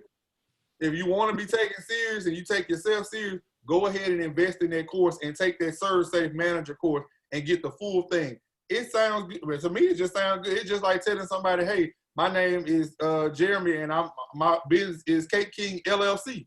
That LLC means that you mean business. Now, my next step is this coming up now is going to be Cake King Enterprise. It ain't when I'm taking the LLC off because I'm going into a corporation part where I got too many umbrellas under Sprinkle Me and under my name. So I need to branch off and do some things differently. I move money around. That's another thing, y'all. If you get to this point now, you see this number over here on the right side where it say from January 23rd to April 6th, I done made $40,000. You need to make sure that if you ain't all the way legal, you start moving shit around, okay? Because if the bank report that it's got more than $10,000 in an account somewhere, it started going to the IRS. So I got a USAA, Navy Federal, and I got another one too, Wells Fargo. They all split up in different accounts all over. Now some people may be like, oh, you know, you want to run it the right way, you want to do it the legal way and all that. Yeah, I get that and all that. But the way the virus is going right now, I want to be able to enjoy my money right now. I ain't got time to be looking for my money later on. So just remember that if you got money in accounts, that you don't want to let it sit with $10,000 or more in one account. It needs to be $9,999 and leave that alone. All right. I have a question about process. About who? I'm sorry. Process. Okay. Okay. So I've been studying this shipping thing for years, and the whole process doesn't make sense in my head. So some of the things that you said make sense, like filled in the gaps. So let's go through a scenario. Okay. I get an order for 4 cake in the jars. So I got my USPS box. I put the stuff in there. I'm gonna weigh it on the machine, that scale that you said, separate meter thing. Okay. Then I'm taking that to UPS because we hate USPS. Right. And drop it out. No. I ain't print my label. Yeah. In my label machine because I gotta print my label. Right. You're gonna print your label from here. You're gonna set up from here and print a label out. And I can show y'all how you print a label out right here. So I'm gonna do this person because I already know what the weight is and everything is right. So all I'm gonna do is I'm gonna set up and she already has everything on here. So it's just taking the jars. And I'm gonna create a shipping label. I already know automatically that my weights are right because I'm very specific with this because I'm not giving nobody more money than what they ain't getting nothing out of me than what they got. Okay. So right here, I'm gonna change my box because my box is a 7x7x6. That's this automatically this box, that USPS box. And you can use any size boxes that you want from that site that you order. This is a standard box for me. 7x7x6 is a standard box that will fit everything I needed to fit. You can fit 1 apple and 4 cake jars, an apple and 6 brownies. I know everything that fits in one box. Okay. Now I'm gonna choose my box. The weight is right. I'm gonna select UPS ground. Okay. Now this package is going to Missouri, Florence, Missouri. You want to make sure that you look at the areas that stuff is going to. Now, stuff that goes to California, Las Vegas, certain parts of Texas, New York, New Jersey, Harlem, Brooklyn, all of those places like that, certain parts of Atlanta, certain parts of Georgia, all of those states right in cities, their shipping rates are going to be a lot more. California rates start at $24 to ship something. Now for on here with me, anything that's under 2 pounds is gonna be like $20 or something to ship it. So when I just go on here, select what I'm gonna do, and I hit buy shipping label. and it goes through and does what it does.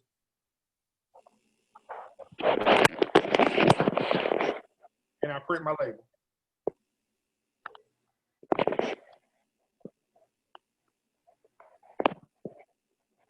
So my printer is already set up on here. The little Mumbin printer, which is my Chinese printer. And I print the label out. Now, is there a rule on where you place the label on the box? You can put it anywhere you want to. Okay. I set it on that. And I also bought a roll. Now, this is really important too. You can buy these on Amazon, perishable labels. Now, some people say that when you put labels on boxes, now my best friend worked for UPS. I also worked for UPS when I was in college.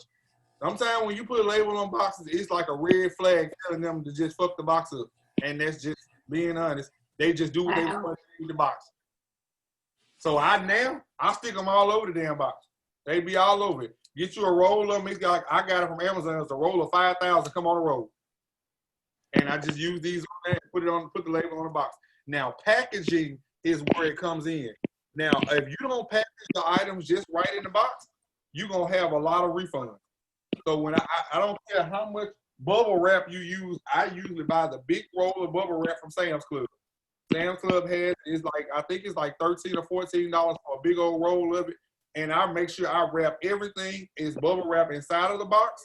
A sheet of bubble wrap in, and I wrap the product and box everything.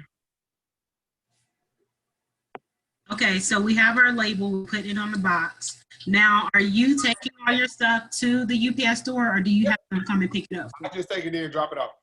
Okay, and that's what you got to do because you did it. It's gone. So the same with T-shirts. Now, normally people ship T-shirts in those little bags. Yep. These bubble envelopes. Okay. So these. And so the same thing, you weigh it. Yep.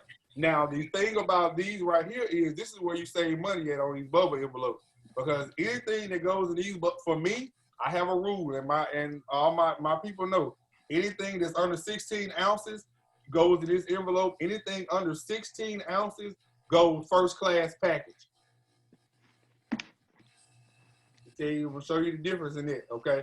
First class package is way cheaper than shipping something, and the things that come in these envelopes are like the tools. So like, let's just say some spatulas up in here. So I'm gonna create a shipping label and show you the difference in the pricing on here.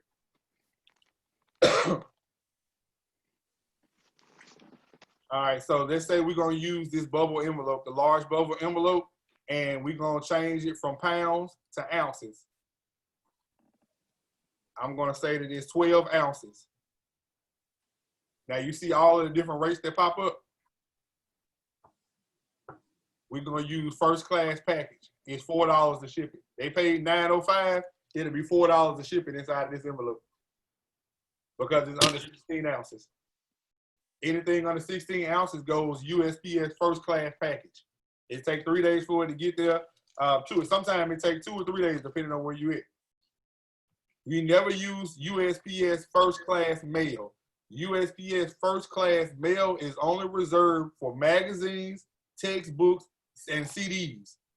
They will open the package and they will send it back to you, or they will send it to the customer and the customer will have to pay the additional shipping. Don't ask me how I know. So you ship everything except the t-shirts, right? Yeah, I don't ship any t-shirts out. Okay. That stuff comes from drop shipping. And the app that's called is, these are all the apps that I have installed on my Shopify store.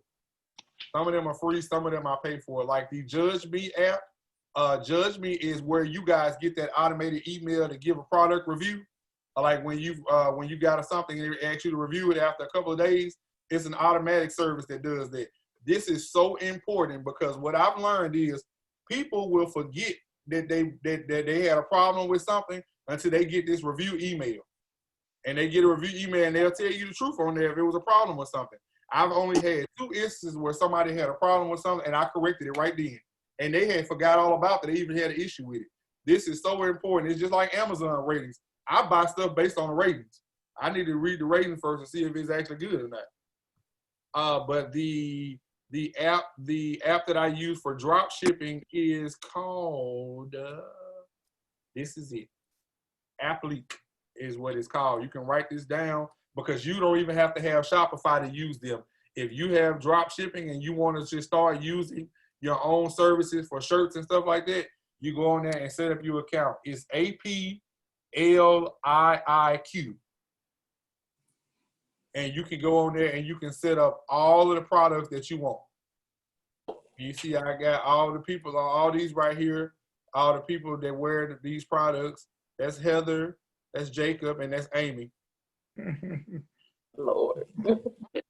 So you can make any product that you want. You can design you a new product on here, and you can shop for stuff on here. Now you see all of these things on here. You got skull caps and bags and t-shirts, tank tops, crop tops, all of this stuff. They got pajamas, they got jeans, sweatshirts for kids, everything on here. Bucket hats.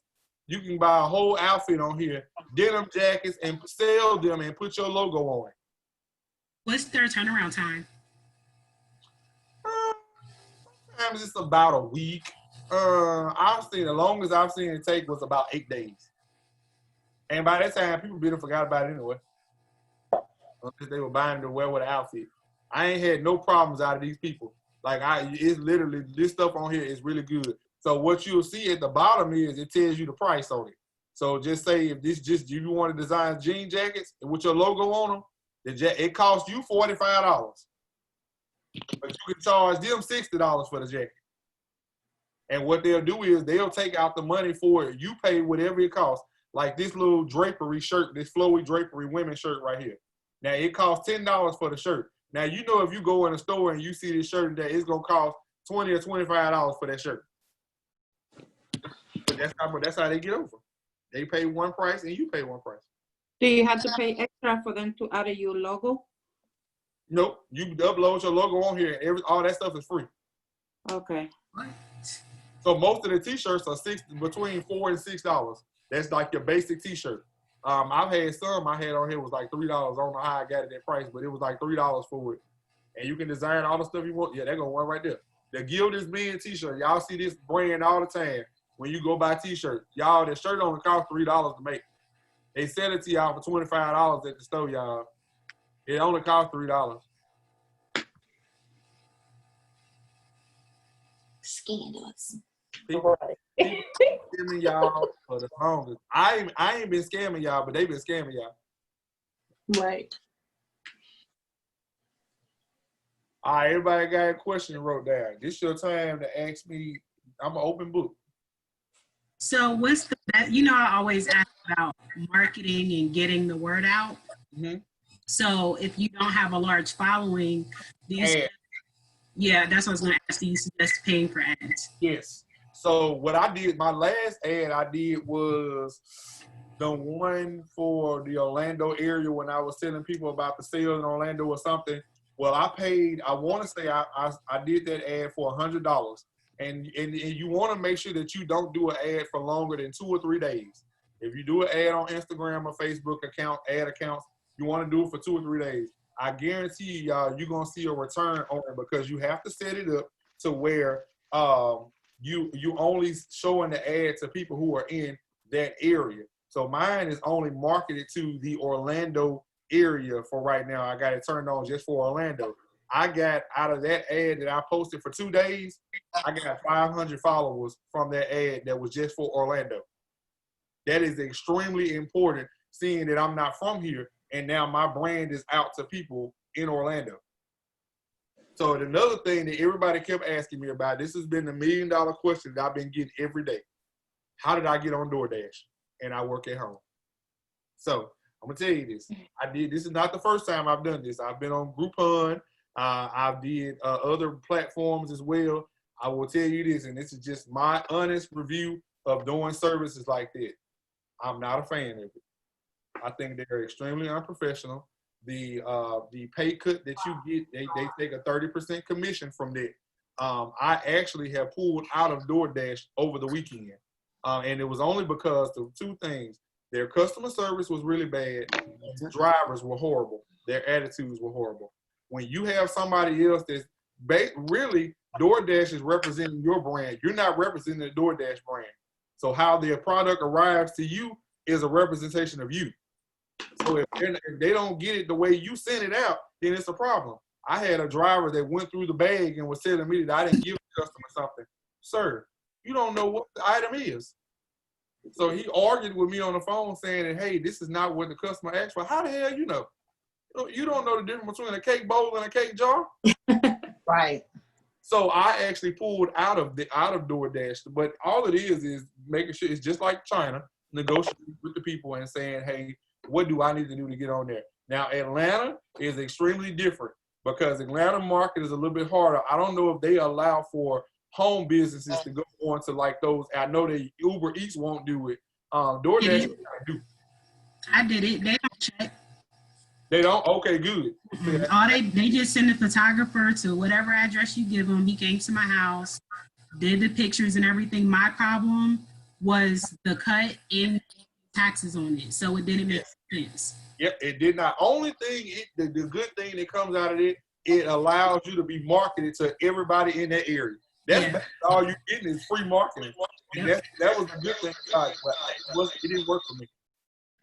I didn't like the customer service. When you ask them a question, you have to wait days for them to reply back to you, and you can't talk to anybody directly. Well, not only that, the client can say, oh, they can dispute the order, and they just get it without even asking you what happened or did you forget this. They just give them their money back, and that's it. Yep, and they take it straight out of you. Yeah, I think I was only there for a month, and I just came off. It's not worth it. I didn't like it. Now, Groupon, all of that, I think we did Groupon. I did Groupon at home, and I think I did it at the bakery, too. And we had a big ordeal with Groupon, too, because people will be getting stuff, and then they think they're supposed to get something special with Groupon when they come into the store. Yeah, it was a big mess. But Groupon allows you to be marketed to the thousands of people. But your cut out of Groupon is very minimal. So I don't. Yeah, they increased the percentage. Yeah, they did. Yeah. Okay. I was going to get back on it, and now it's an 80-20 split, and I was like, no. Oh, wow. There's no way. It's a lot of work. I had before, and they said they weren't doing it. Yeah, it's a lot of work being on the sites like that, though, because you got to have products readily available all the time.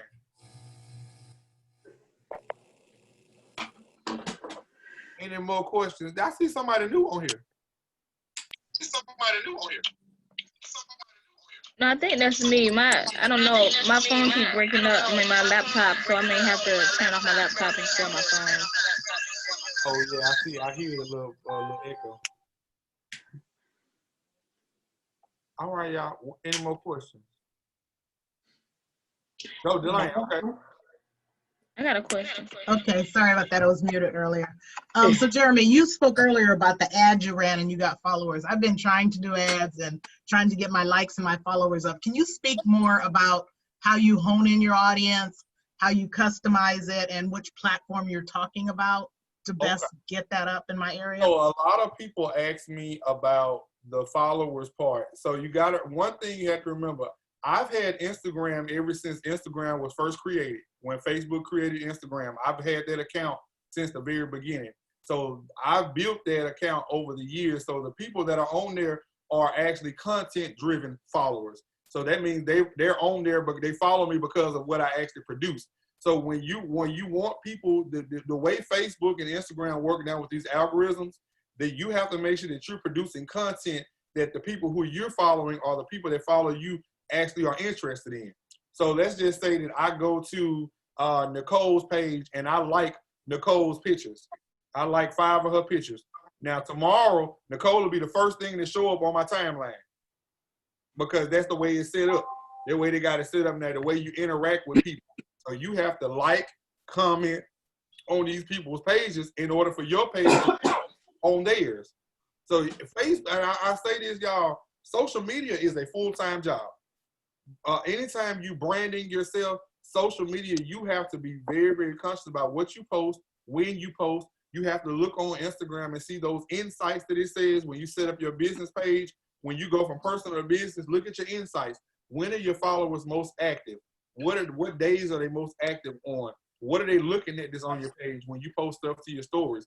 Then you have to do what I tell these people all the time. You have to post stuff that's actually post-worthy and what people want to see.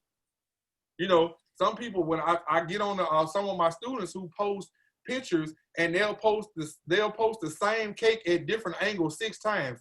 That's why Instagram put that feature on there for you to post multiple pictures in one post. Instead of putting 6 pictures all the way across there, I just keep scrolling.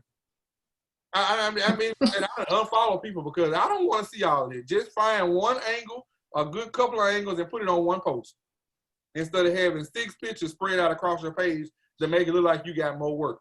Another thing that I say this to my students in the classes, you don't have to be busy. You just need to look busy. All of these people who y'all follow that participate in all these challenges, these comb challenges and the different types of cake challenges on there, they is not doing them cakes. That is styrofoam. That's why they on them thin ass boards. All you gotta do is go find some styrofoam and keep posting designs that you've been wanting to do. You want to get people engaged in what you're doing, post things that people want to see. Treat makers, go in there and find you some damn styrofoam blocks and dip them in chocolate and make it look like Rice Krispie treats or something. Nobody don't know that you ain't got no orders. They got fake strawberries that you can dip and decorate, and nobody won't know that they ain't real strawberries. You got to post content that people actually want to be engaged in seeing. That's how you go viral. That's why you see me post like people in my story that you probably hadn't seen before. Sometimes I just be scrolling, I see stuff I like, and I post it in my story. The interaction in my story, it's about maybe 4,000 or 5,000 views in my story, and you can see how many people view your stories when you lift up the screen. So when I post stuff, it's 9 times out of 10 people go to it. And then when you're targeting the ads, what was your budget to get the Orlando? What did you do for the Orlando? I think I want to say I spent $100 on that one, and I did it where I budgeted. It was $100 per day. So I did it for 3 days, and I think I ended up spending like $275 for the ad. But you want to look at the impressions that the ad brings. The impressions are how many people actually seen it when they scroll down. When they were scrolling down the timeline, how many people seen it? How many people actually clicked on it? How many people went to your website from the ad? How many went to your profile and follows you? Those numbers are very, very specific, and they make a reference to why you actually did the ad. Because you can just post the ad and you're only spending $20 on that. You ain't getting nothing out of it. You probably got one follower, and you be like, oh, I wasted my $20. Hey, but you didn't spend no money. You want to bring in people, you got to bring in people based on the amount of money you're putting out there. 3-day ad, spend about $100 on it. And then you create something that you want to really see that's going to pull them into it. So you find your baddest cake design you got, and you put something in the caption that's captured that is going to pull the people in. Now serving the Atlanta area. Phone number, email, or website, boom, that's it. Don't want all that stuff in the comments talking about, so you know I created this cake because little Becky Sue had cancer and all that. People ain't reading all that. They just need to know how to get in contact with you and where to go to see your website. That's it. Now, when you get to the point where you, like on my page, the people follow me because they know I be with the shits. My mouth been the same forever. You can't post what I post. I be telling people all the time, don't go on there posting your baby daddy and your kids and all that. You can't post what I post. I can post my pictures at the beach because I done already developed my following. People know I be with the shits forever. Now, I got 2 pages now. I got a personal page and I got a business page. They both open.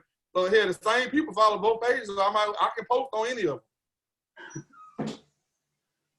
And then, have you ever done the like share for a contest, or is it true that Facebook will shut you down for that? No, I don't do all that. You know, when you say people now, that's a good way to get followers in from people who you don't know. When you say, hey, I'm having a contest, and get with people who got something. So, like, let's just say one of the girls did something with me where she wanted me to be a sponsor for her contest. So all I did was gave her a mat or something, and she pretty much just posted my name on her stuff, all of this she was doing, and people had to actually share the flyer to get in on the contest. When you see stuff like that, half of the time the people don't win anyway because the person who hosting the contest and already chose their winner in the beginning.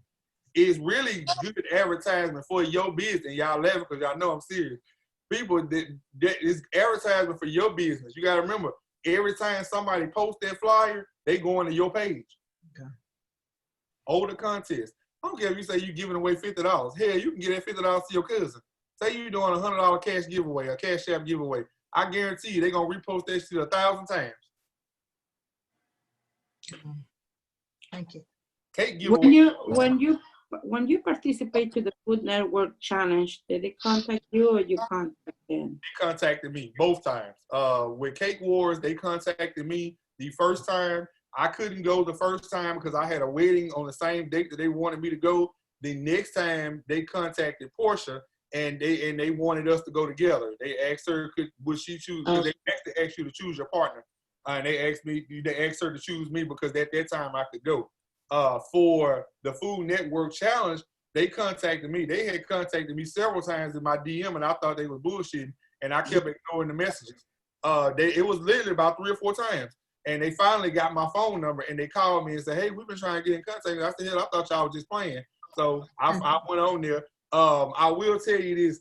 It was a lot of people it's a lady who was here in Orlando who was getting ready to go on one of the shows and they were filming for Food Network in Canada.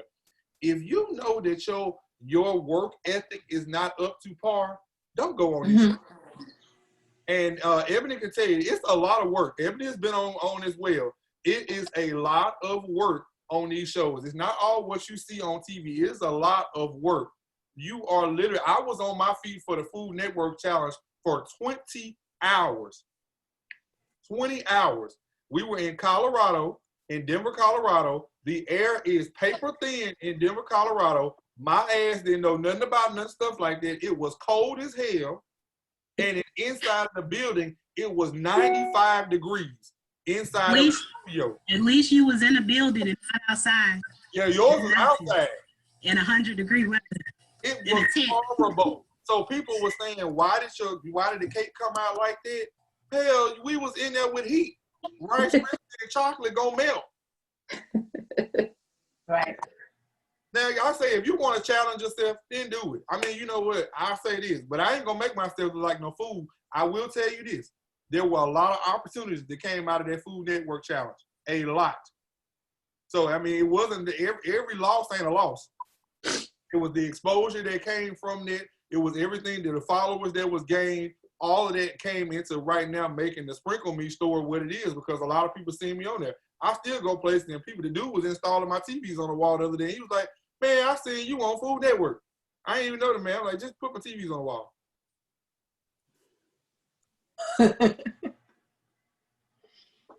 So what are some of the challenges that you, now Nicole, I know that I always reference Nicole. Nicole has a branded business that's doing really, really well. What are some of your challenges that you face in your business right now with Busy Bakers? She's muted. She got her own self muted. Oh, there you go. Oh, hi. I would say one of my biggest challenges, I just had a baby a couple months ago, so I kind of went quiet on social media for about 6 months. Congratulations. Thank you. I moved cross country and I had a baby like all at the same time. So that was originally why I ran that $10 class special for my macaroon class, was kind of to get buzzing again and stuff like that. So I would say the biggest thing is just kind of reestablishing my social media presence where people are interacting again with posts and seeing my stuff and things like that. That's kind of where I am right now. Good. And y'all, I took the macaroon class with her, and I'm real biased when it comes to classes because, of course, I'm an instructor, and I nitpick and take apart people's classes when I see other people teach. So I've taken classes with people, and I said this on live last night. It's no shade to other people when they teach their classes, but I have a high expectation for people when they offering classes. If you teach a class, I'm gonna assume that you're an expert at teaching what you're teaching. That's essentially what it should be when you take a class from somebody. Yeah. So I took a class with Nicole, and I guarantee y'all, I'm telling y'all, I'm not lying. It was one of the best classes I've taken. She's very mild-tempered. She explains everything in full detail. And people said that I knew how to do Max before I took the class. That's a lie. I didn't know how to do Max. Y'all have seen me on Mac Mondays. How many times I fucked up the Max on Mondays? I had a partnership with Evil Cake Genius. They wanted me to be their brand ambassador, and I'm going to tell you guys the truth. And y'all know that when it comes to all these places, you can be brand ambassadors for Chef Masters and all of these name brands and Wilsons and stuff like that. Evil Cake Genius is the place that has all of the online tools and all the stuff that for treat makers and cake artists. They wanted me to be their brand ambassador. They really don't want me to be their brand ambassador because one, I was black, and two, I had a big social media following in the community and people listen to what I have to say. I didn't want to do it because their products are cheap. I know where they get their products from. If you have my cake combs, you already know they made of stainless steel and they hard stainless steel. Their products are paper thin and they being like this. I wasn't gonna put my name on anything like that. They gave me the macaroon mixes. They mixed up their own mac stuff. All you gotta do is I think it was just put the water, the egg white or something in there. Anyway, none of it worked for me. They sent me 4 or 5 batches and I couldn't get none of them work. That's what let me know that what they were doing on their site was not the same thing they were sending out to people. And they were actually paying the people to say, hey, this works, and it didn't work. Because they wanted me to do the same thing. They wanted me to compete with other people with the combs that they were producing and sell their combs versus selling other people's combs. So what I did was I found the vendors who was making the people combs that I was promoting, and I bought them myself. Which is why y'all don't see them commenting on my post no more, because I found a vendor and I made my combs just like this. If I'm gonna make you money, I might as well make my own. Yeah. Do you use Fiverr or anything like that? Yeah. Thank you, Ebony. On the money. So if you do not know what Fiverr is a site that has all of these freelance entrepreneurs on there that do different things. I love it. I love Fiverr. I have gotten my book cover done on there. That I ain't finished the book yet. I'm gonna finish it sometime this year. I got some of my SEO stuff work done on the SEO. If you're not familiar with SEO, SEO is what the back end work is on your website that allows you to become searchable on Google. And when people type in certain keywords, your website pops up. So that's what I paid people to do the SEO stuff for me. I actually paid somebody, I wanted to see how it worked when people post you on their pages that have millions of followers. I had somebody post me on their page that had 2 million followers. I got about 500 or 600 followers from that post that stayed up 24 hours.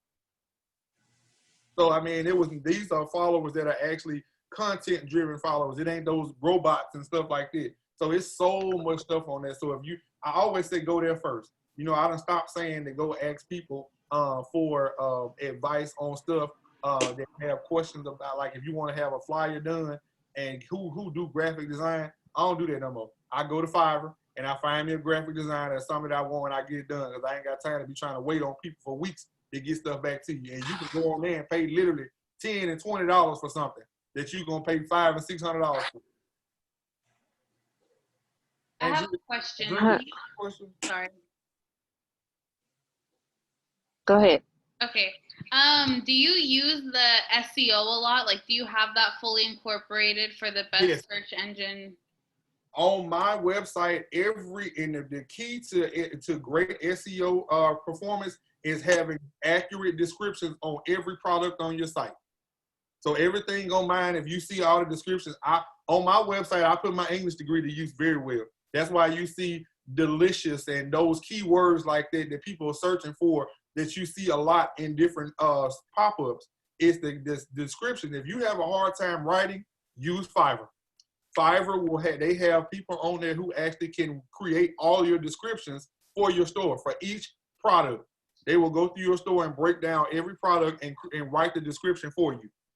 Utilize these services, y'all. If you want to like really get yourself out there, spend a little bit of money, and especially right now, and to get it right, so that when everything do pop back off, you pop back out there on top. I think somebody had I seen the chat. I have a question. Oh, Brianna, I didn't know you was muted. I'm sorry. Thank you. So I don't know if you're gonna cover this later, but your strawberry, how do you ship your strawberry filling? So the filling that I had, everything that I have that's inside of a jar can be shipped. It doesn't have to go in the refrigerator. Is what they call it, non-perishable, whatever, with the stuff that you can sit in the can forever, non-perishable. So you want to make sure you find products that are already in cans that don't have to be refrigerated. Like, you know, when you go to the cake supply store and they have those fillings, The fillings. and strawberry, none of that stuff has to be refrigerated. That's what's inside of the jars. I just add in more stuff to it to give it a nice texture and a nice taste to it. Okay, thank you. I have a question. It's probably off topic. But it's about like, okay, so I've had my logo, the same logo for ever since I started 5-6 years ago. And I'm wanting to revamp my logo. Do you think that's a good decision to, I know you should stick with the same logo for, you know. And who talking there, Jennifer? Yes. If you guys have noticed, and Adrian can tell you, y'all, I probably had 12 logos. I change logos all the time. As my brand changes, I change logos. I think it's so important to change your logo because some of y'all logos are just outdated. And I mean it in not even the nice way. They are outdated. And your logo should update like you. It's a representation of your brand. I do not like picture logos. This is just me. I don't like picture logos. I don't want to see your face on nothing. I want to see a brand of something that looks good on a product. When I see it on something, I want to see a branded product. So I think it's a great idea. And I have different logos for different things. My cakes all have the I Am Cake King logo. All of my Sprinkle Me products have the Sprinkle Me logo. Everything has something different for what I'm doing. My drinks now, you guys know I'm going to bartender school in a few weeks. It has the bartender logo on my drinks. I'm going to be doing everything, baby. Yeah. Go right ahead, baby. Okay. My next thing is, so I still work, you know, I still work a corporate job, but it's a seasonal job. So I work with the nuclear plant. So, you know, I'm working 6 months out of the year, and my branding, every time I'm working, because I work 12 hours a day, 6 days a week. So every time I'm working, that's when my business slows down with me posting. I can't do cakes anymore and stuff like that. So what do you suggest? Do you think that I should just start posting stuff older stuff or stuff that I hadn't posted, or how do I keep myself relevant in my downtime? In my photo album, because I probably got like 10,000 pictures in my photo from my phone. One thing, I got all Apple devices in my house, so everything is connected together. So I got pictures everywhere. So I have 2 sets of pictures in my phone. I have the pictures that I've taken with just the raw pictures, and I have the pictures that I have the logos on. Now, some of the logo pictures are logos from the different times of phases that I've had in my branding. So I keep the raw pictures because I can go all the way back in my album and repost a picture right now that people think I just did it. And I'm gonna do that just so I can show y'all. I'm just gonna go and post the logo on a cake that I did probably 3 years ago, and they're gonna think I just did it. So you just keep on posting things on your page just to keep the page active and give them good content.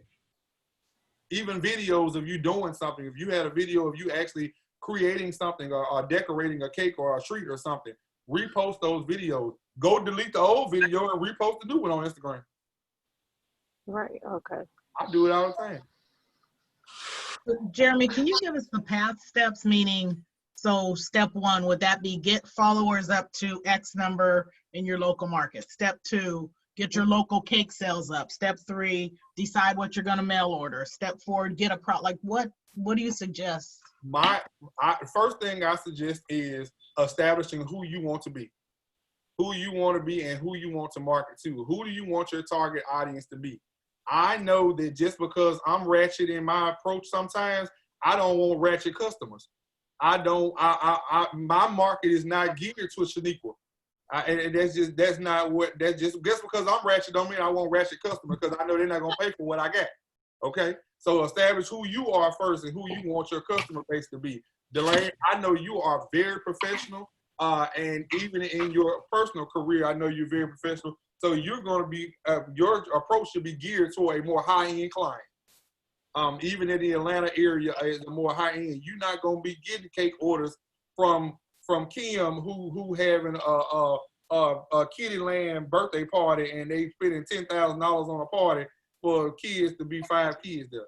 You don't want them. You don't want Shaniqua, them type of people. You want a more high-end customer that's gonna come back. Some people gonna spend that amount of money every year for one time. You ain't gonna see them no more throughout the year. They're not gonna be returning customers all year long. So establish who you want to be. Establish your brand. If you're going to have branded products, establish what those products need to be and what they want to be. I would never worry about the followers because the followers are going to come. Word of mouth is going to bring in the followers. The way Instagram and stuff is set up, you'll be on your head trying to gain followers forever and a day, trying to figure out how to gain more followers, and it still wouldn't work. The best thing to do is get active on social media, actively post on other people's pages. I don't care if you don't even like the person, just go in there and comment on their picture and say, ooh, that's a nice cake.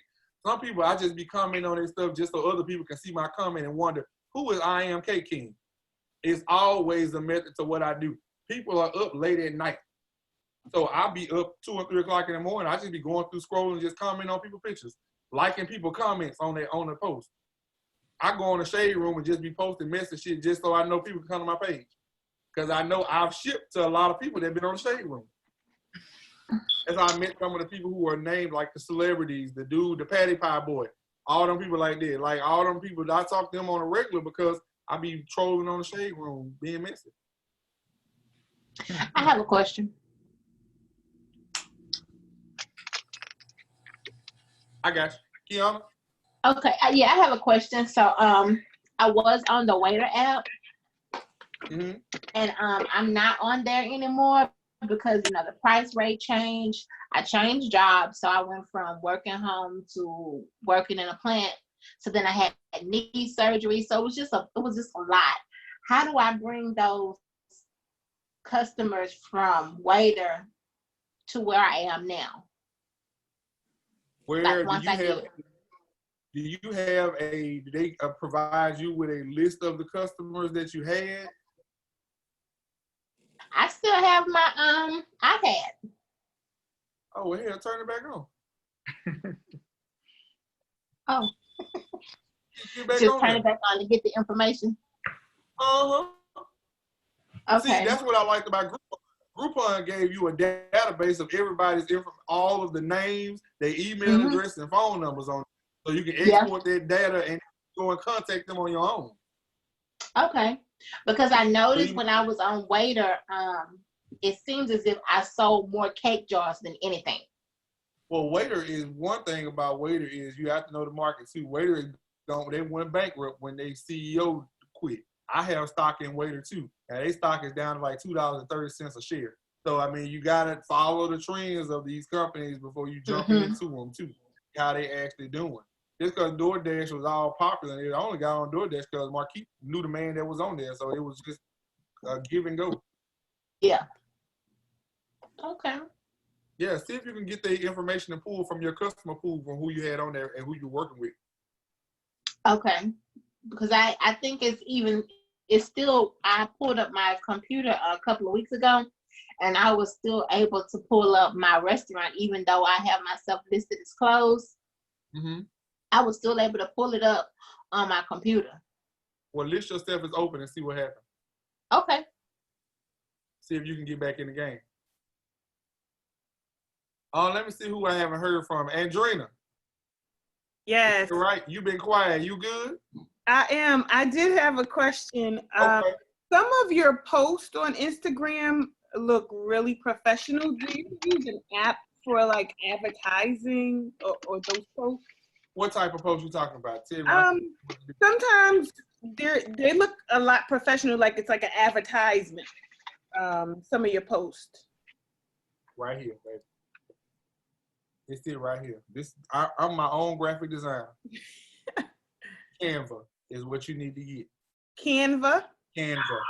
You can design anything on Canva. The thing about flyers and design stuff is you want them to be eye-catching and the information needs to pop out. You don't need to have a whole lot of stuff on there. I just get straight to the point with mine. On here, you can pretty much post, you can make anything. I made my logos on here. You can make your menus, flyers, Instagram posts, cover pictures for your Facebook page, book covers, business cards, resume, anything you want to make on Canva, you can. It's worth paying a little subscription. I forgot how much it is a month. It's worth it.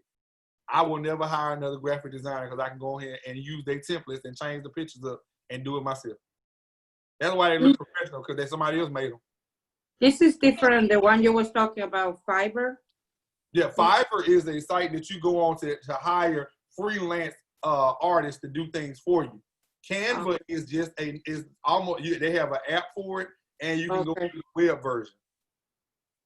So the good thing about it is like they have all of the stuff that people do when they take the background off of pictures and all that stuff like that. You can do all that on Canva yourself. You ain't got to hire no graphic designer for that.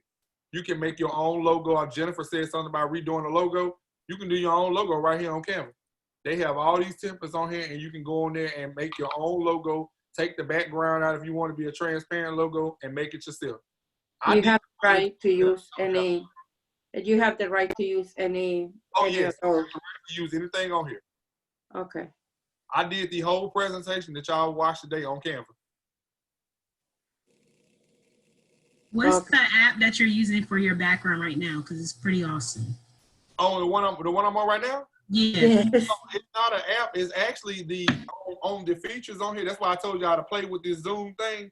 You can actually change your background. See, you can be anywhere you want to be. It's a beach background on here, all of these different backgrounds. But I got this particular background from right on here somewhere. You go on here and you can change your back. You can download backgrounds, wallpapers on here.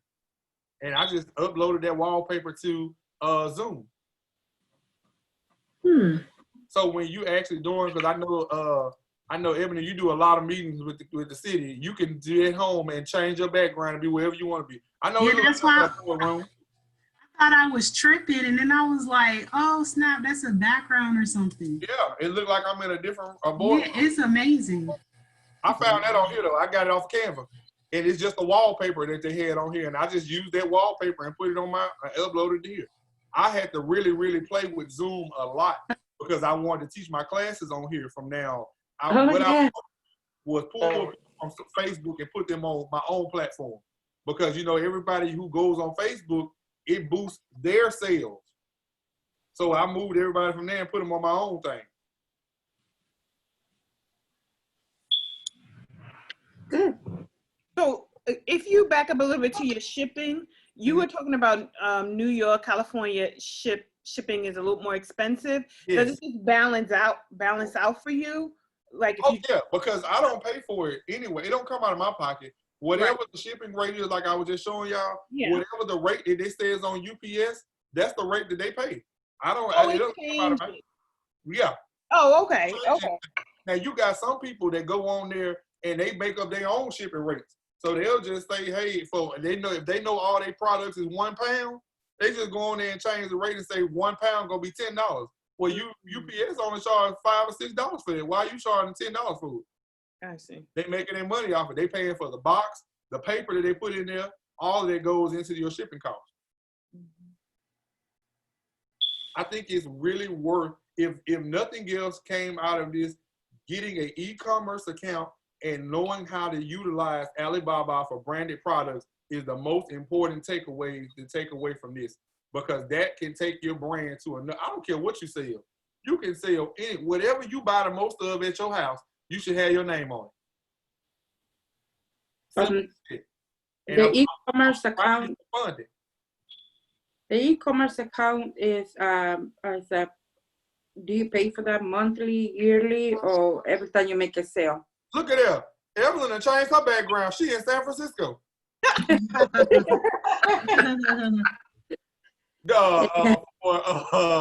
For Shopify, I pay for it monthly. It actually I don't know what my subscription cost is now because I canceled my account with Squarespace and just use this one. But I think I forgot how much it is. It's not that much though. I want to say it's $29. Okay. That I have on here, and I just have the basic plan on here. And then if you have different employees or something, you can give them different access to the accounts of what they can do on here because everybody got their own login on me because everybody do something different. The e-commerce platform is only one flat requirement. It's not a varied state by state. No, the e-commerce is gonna be the same anywhere you go to.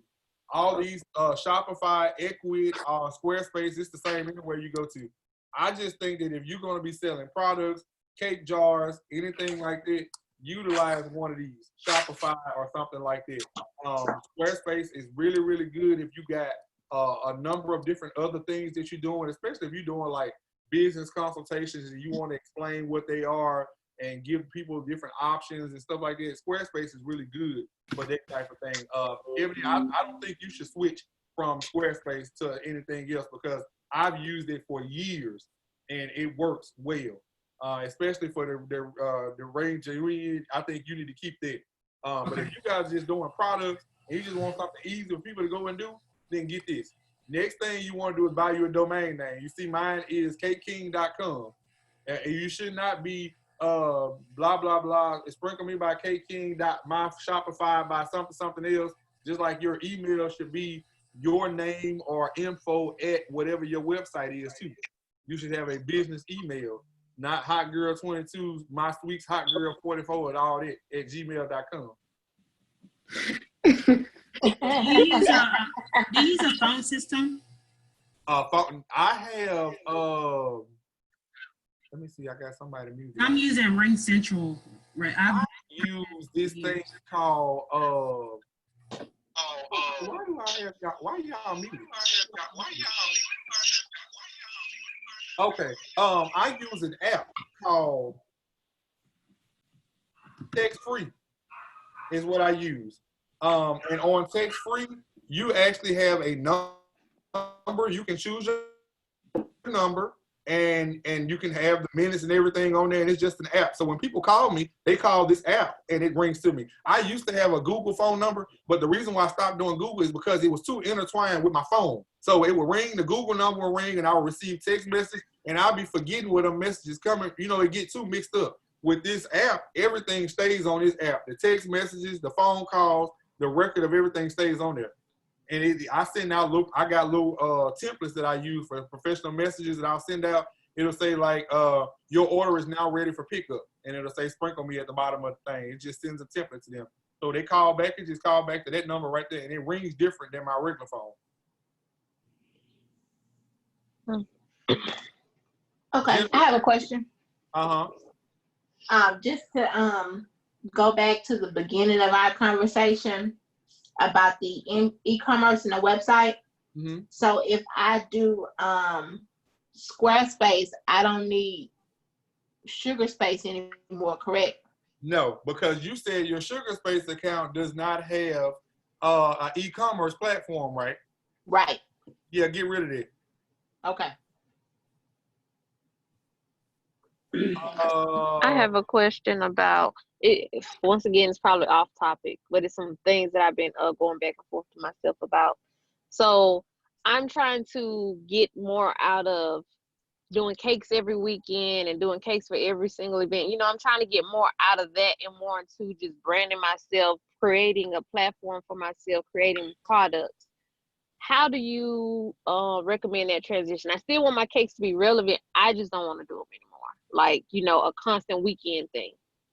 Okay. So, Jennifer, you getting ready to open up a new bakery. So, are you going to have people there actually doing the cakes as well? So what that is, the bakery that's going to be in Jackson, that's just going to be a bakery where it says like desserts that you can't just go into a store and buy. You can't just go on the street and purchase. You have to specifically come to the bakery. Now, when I open up my actual storefront, then that's when I want it to be where you're sitting out cakes, because I'm not going to be here to keep track of people who are doing the cakes, decorating cakes. So I don't want that platform to be when I'm not in a state that I'm not living in right now. Okay. So my transition out of cakes for doing cakes was my transition into my content creation on Instagram and Facebook. When I stopped doing like cake orders, I went into just doing a lot of stuff online, which is why you see the teaching. I got like 27 classes now online. And that's how I branched out of doing cakes, because I got tired of doing cakes every weekend. It burns you out. You get tired of dealing with people every weekend. I did not want to do no more weddings.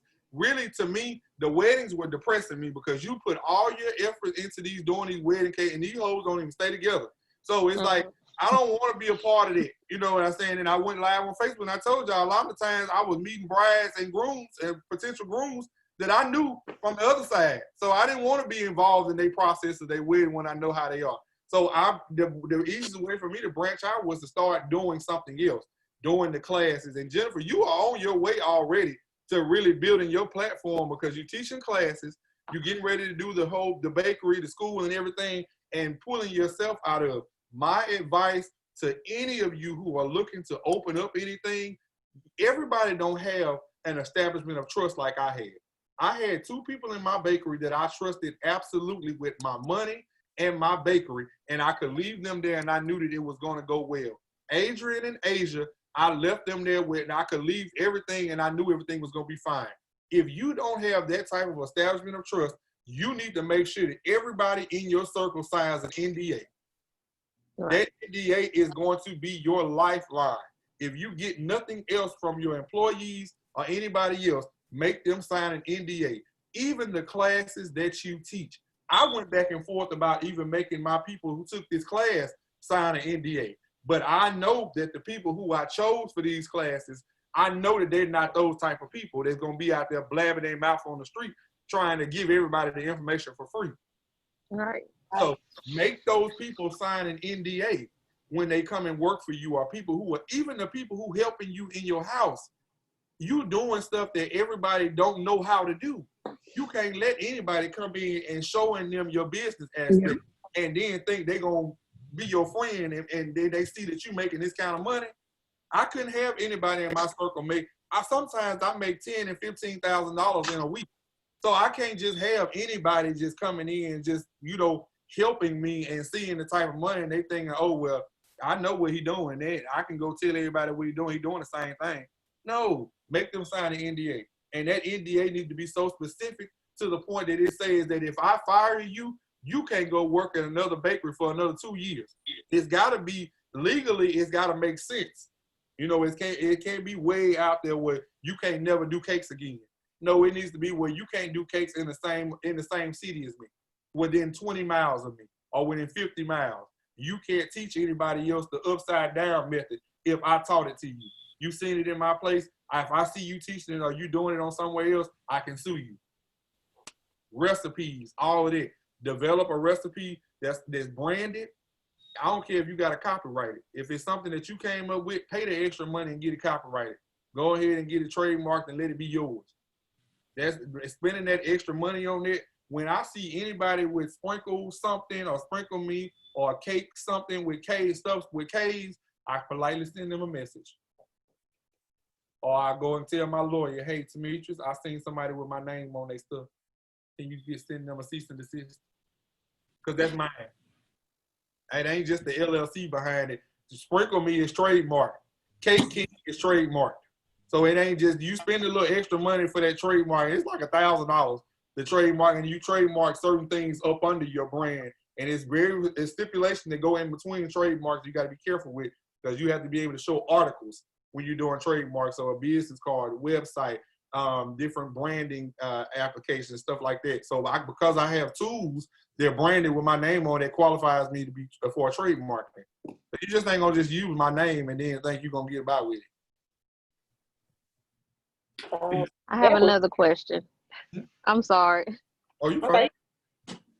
So I have an idea of specific things that I want to do that is not on the market. No one has ever done it before that I know of. And it's specifically my own idea. Would Alibaba create the idea that you have, or?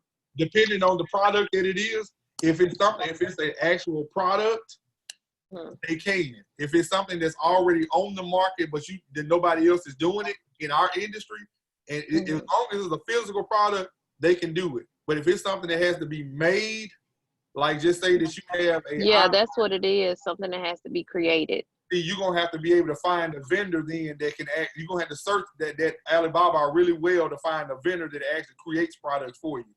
Like a lot of the stuff that y'all see that people got, they ain't make it.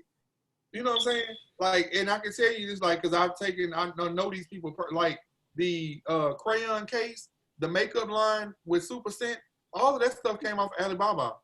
The Miracle Drops that Judy got, all that stuff came off Alibaba. What?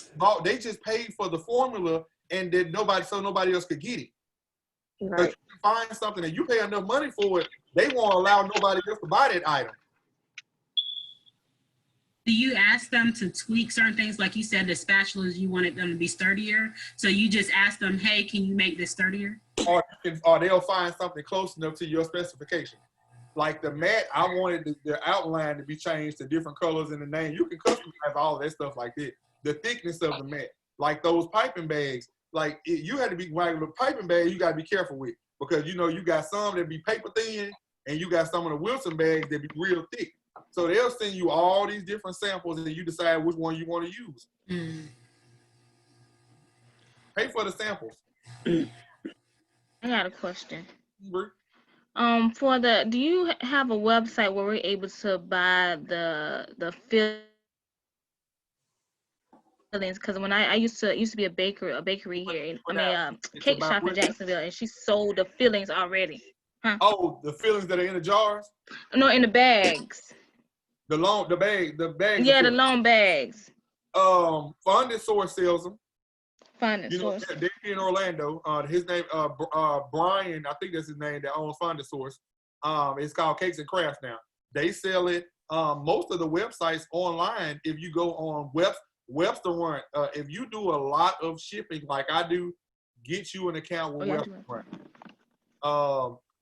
Dawn, if you can set up an account with Dawn, Nicole said you can do that with Dawn. What is the CK Products? They have an account you can set up with them. You got to have a tax ID. You should have a tax ID if you guys already started. You need to have one. EIN number. That way you can get in certain things like Restaurant Depot. That is a huge plus for you. Yeah, that right there. When everybody was out of stuff in their areas, Restaurant Depot always got it because everybody can go and shop in there. Have you looked into the business credit world? Like, oh, thank you, Kevin. You be on the questions, baby. Oh, I'm talking about. So on here, when you guys are, I posted this in there. So when you get to a certain point in your store, this is why I say use Shopify or use PayPal, because it's perks that come with this. What it is, you have working capital that comes along with your store. So what working capital is, based on the amount of sales that you have, they will actually give you money for like loan. It's like a loan for different things that you want to pay for. It don't matter what it is. All I do is just get the money and let it sit in my savings account, because I put in an interest-bearing savings account and like a CD and just let it draw interest, and it pays back every day. The amount of money that you put on there, it actually goes back. So I think this last time they gave me, I want to say they gave me $4,000 the other day, and it'll probably be paid off probably within another week. It has it on here. I want to show it to y'all. It comes up. Oh, I know why. I'm not in mine. I mean, I can only see this stuff. When you have people who are, when you give your employees access to stuff, you give them certain permissions to see certain things on Shopify, so they can't see everything. All of the financial stuff, nobody can see but me. But working capital is awesome, especially on PayPal. Now, let me tell you, I told y'all the story. PayPal gave me a working capital loan, and I went and got my mouth fixed. So if you didn't see my teeth before, they was all like this when I first got out there, and they gave me a working capital loan. The last one I had was like $10,000 from PayPal, and I went and got my braces. So this is what the last one they gave me with Shopify. It was $4,000, and I just got there like the other day. So they start you off like, they'll start you off small, and you can do what you want to do with this money. They start you off small, like one was 1,000, and I went did 900, and they give you 3 different brackets. You can get like a small amount, like 2, 5, or 9, or then when you get on up there, you can get like 4, 10, and 25, depending on how much your store brings in. And it just take a certain percentage of your daily sales back, and it pays it towards the loan. So in February, I got working capital from QuickBooks and PayPal. Mm-hmm. and I just pretty much let the loan repay itself, because I'm thinking once it's paid off, will they give me more money later? Yes. Okay. Because every time you pay it off, and depending on how fast you pay it back, they go ahead and boost it up the next time. Okay, yeah, that's what I'm trying to do. So Okay. you can use that money and do whatever you want to do with it. You might want to buy new equipment, or like people are doing now, they're paying their employees and stuff like that. That's what that money is for. Let me see. Jennifer, I don't know how you keep getting muted. Okay, so my question, I know I'm probably late behind. Everybody else probably already has it. I don't have a business account. All I use is my bank account. Do you highly recommend having a separate account?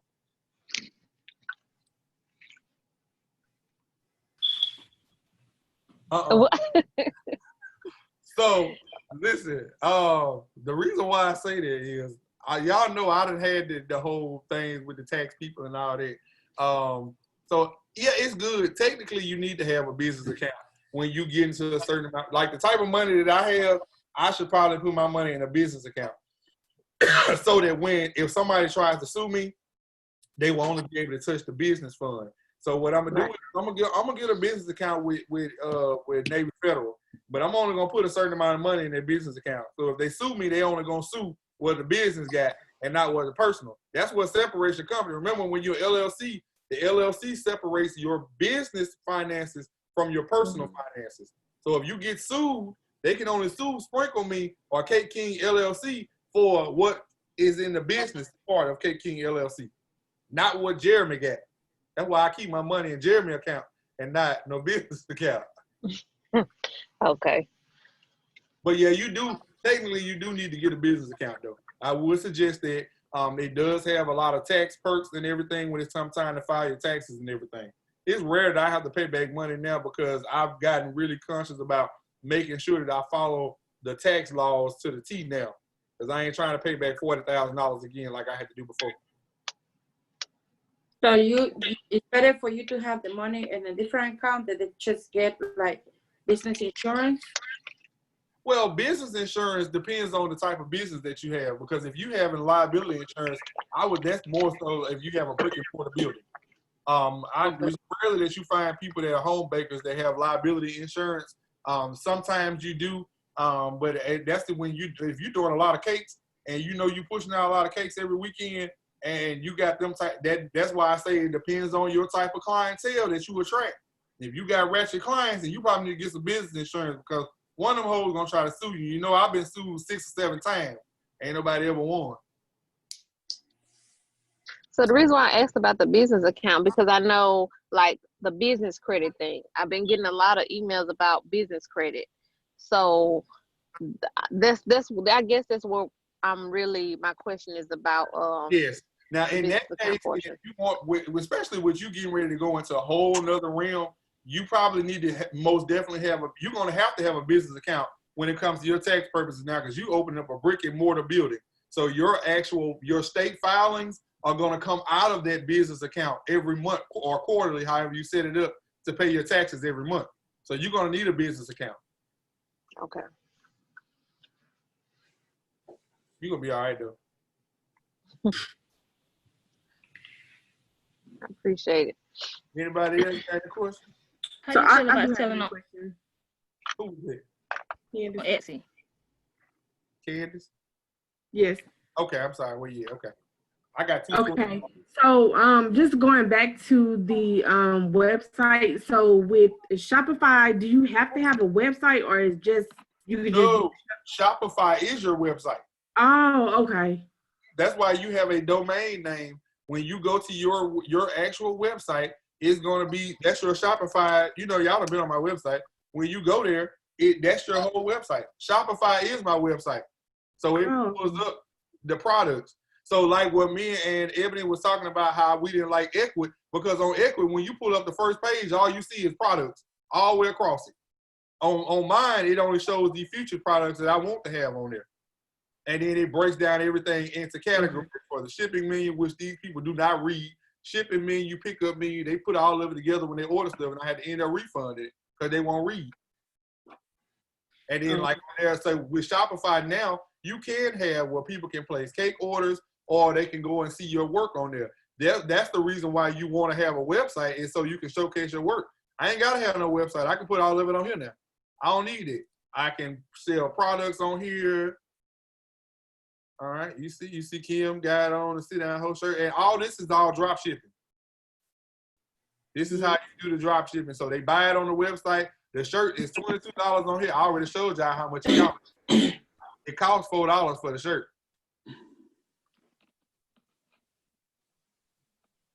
So would you run ads on each shirt or not on apparel? If you're gonna run an ad on something like just on social media, I would run an ad on whatever your popular product is, and then that draws the people to your website. So when they see that shirt, they'll go to the website and see other stuff as well. Like when it get hot, this kind of stuff gonna be hot. I sold a lot of these, y'all. These crop top, and this was just these crop tops was $5. That's how much it costs. They charge you the $5, and then when the customer comes on your website and buys the shirt, they give you the $25.99, and then the drop shipping person, they take out the $5 that you owe them. Now, are they designing it, or are you designing? No, I did. I had all my designs already made. My son made the sit down whole one. That shirt was for me, and everybody kept asking for it, so I made him do the design, and I just uploaded the logo. It's pretty much just a logo. I just uploaded it on here into a PNG file, and they'll go back and edit it however you want them to. And like if the colors are off or something, they can go in and change the colors for you and fix it the way it comes up just right. And I made this on Canva. I just took my logo and added the baby to it and made it all on Canva and uploaded it right here. You can do everything. You can be your own graphic designer on Canva, y'all. You ain't got to pay nobody. And going back to your Facebook ads, do you see more success with money that you spend? I see more success because it breaks it down on here where it tells you where most of your customers come from. Yeah. On the analytics on here, and I see most of them actually come from Instagram. Facebook is just a different type of market. Like right here, it actually will show you. Let's see right here. Oh, so you're matching your Instagram analytics to your ad. Yeah. And just make sure that those analytics. Yeah. Okay.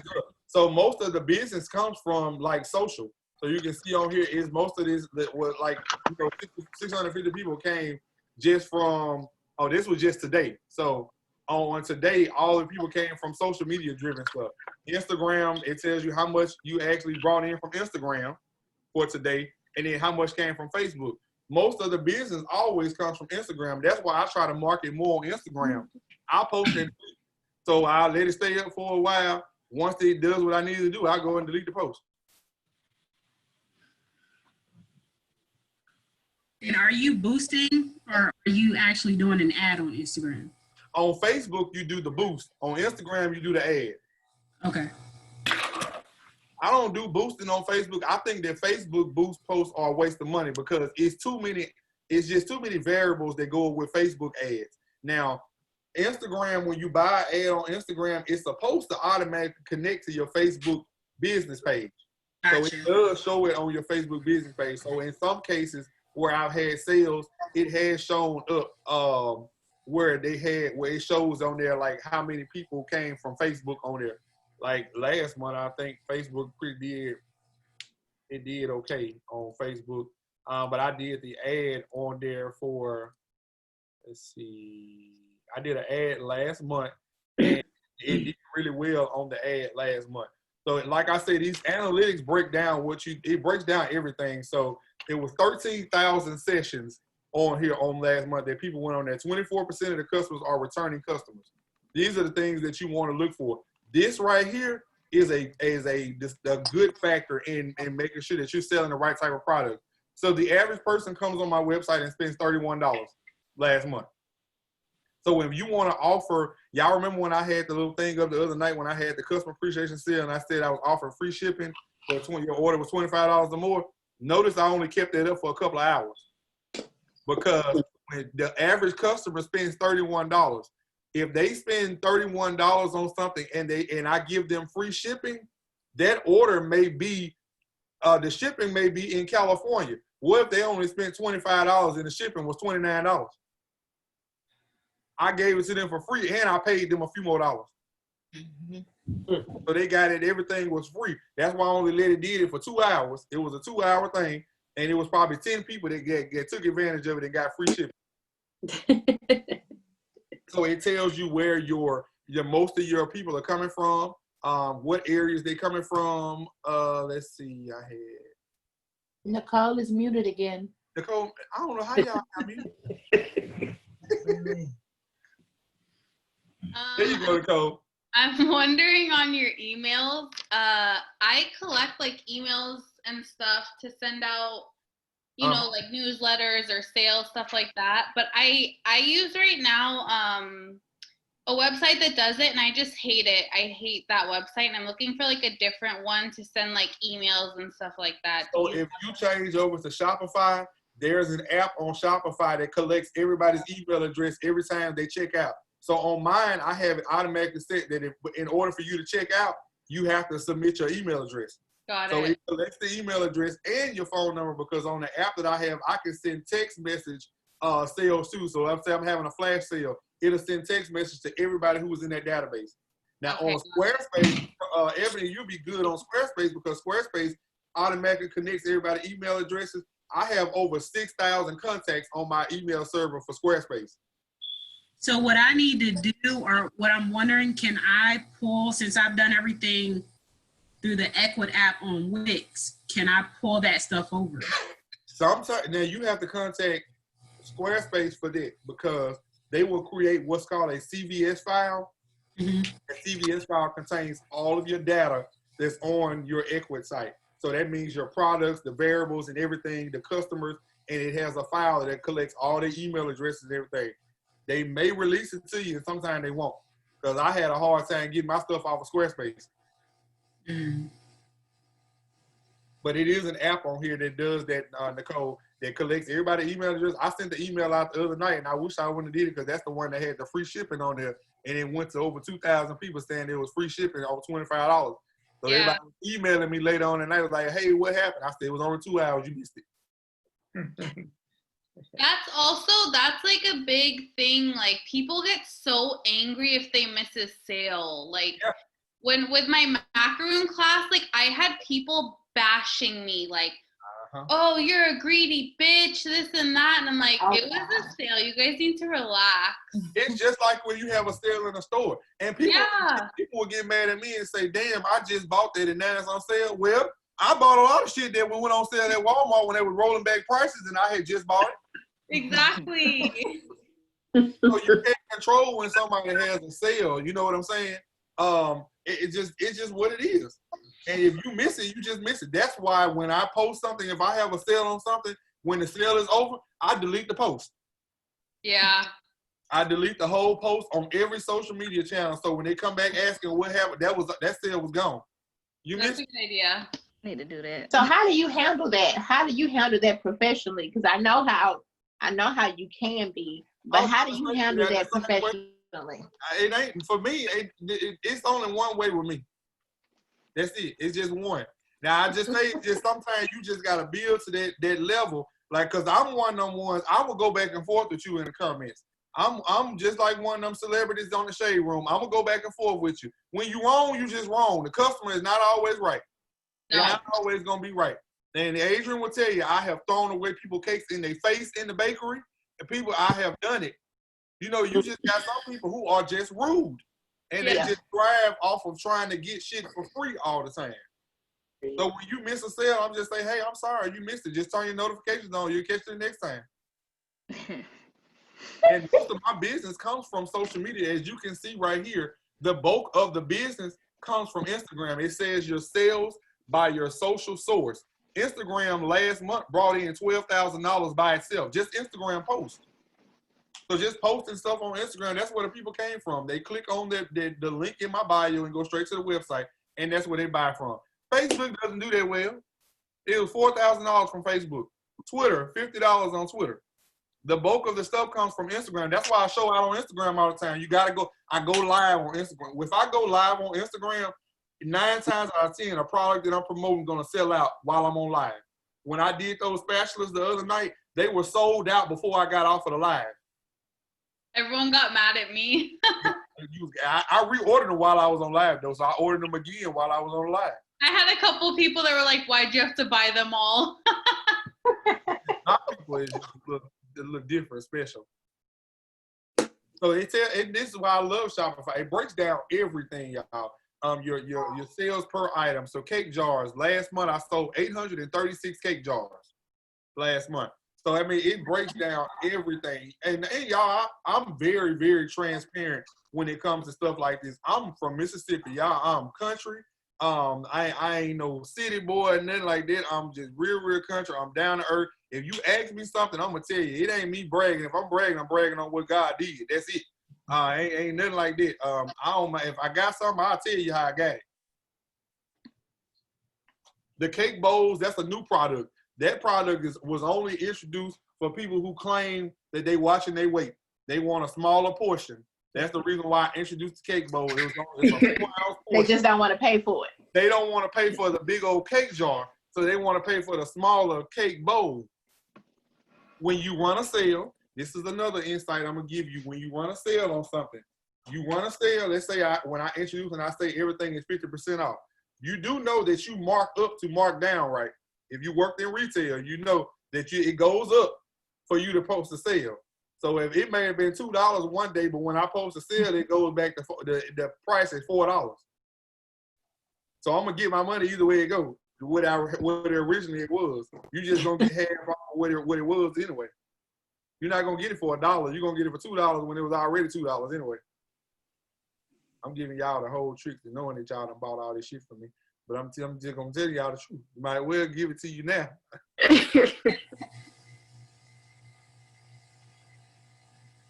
All right, so I know y'all got a lot of information tonight. I know it was, hopefully I didn't drain you with too much and give you too much, but know that I am always available when you have a question. We can jump on here at any time, and if you got questions, we can set up a meeting and jump on and discuss. Sometimes people have stuff going on in their business that you may have going on and you may not know about it, which is why I set up the group.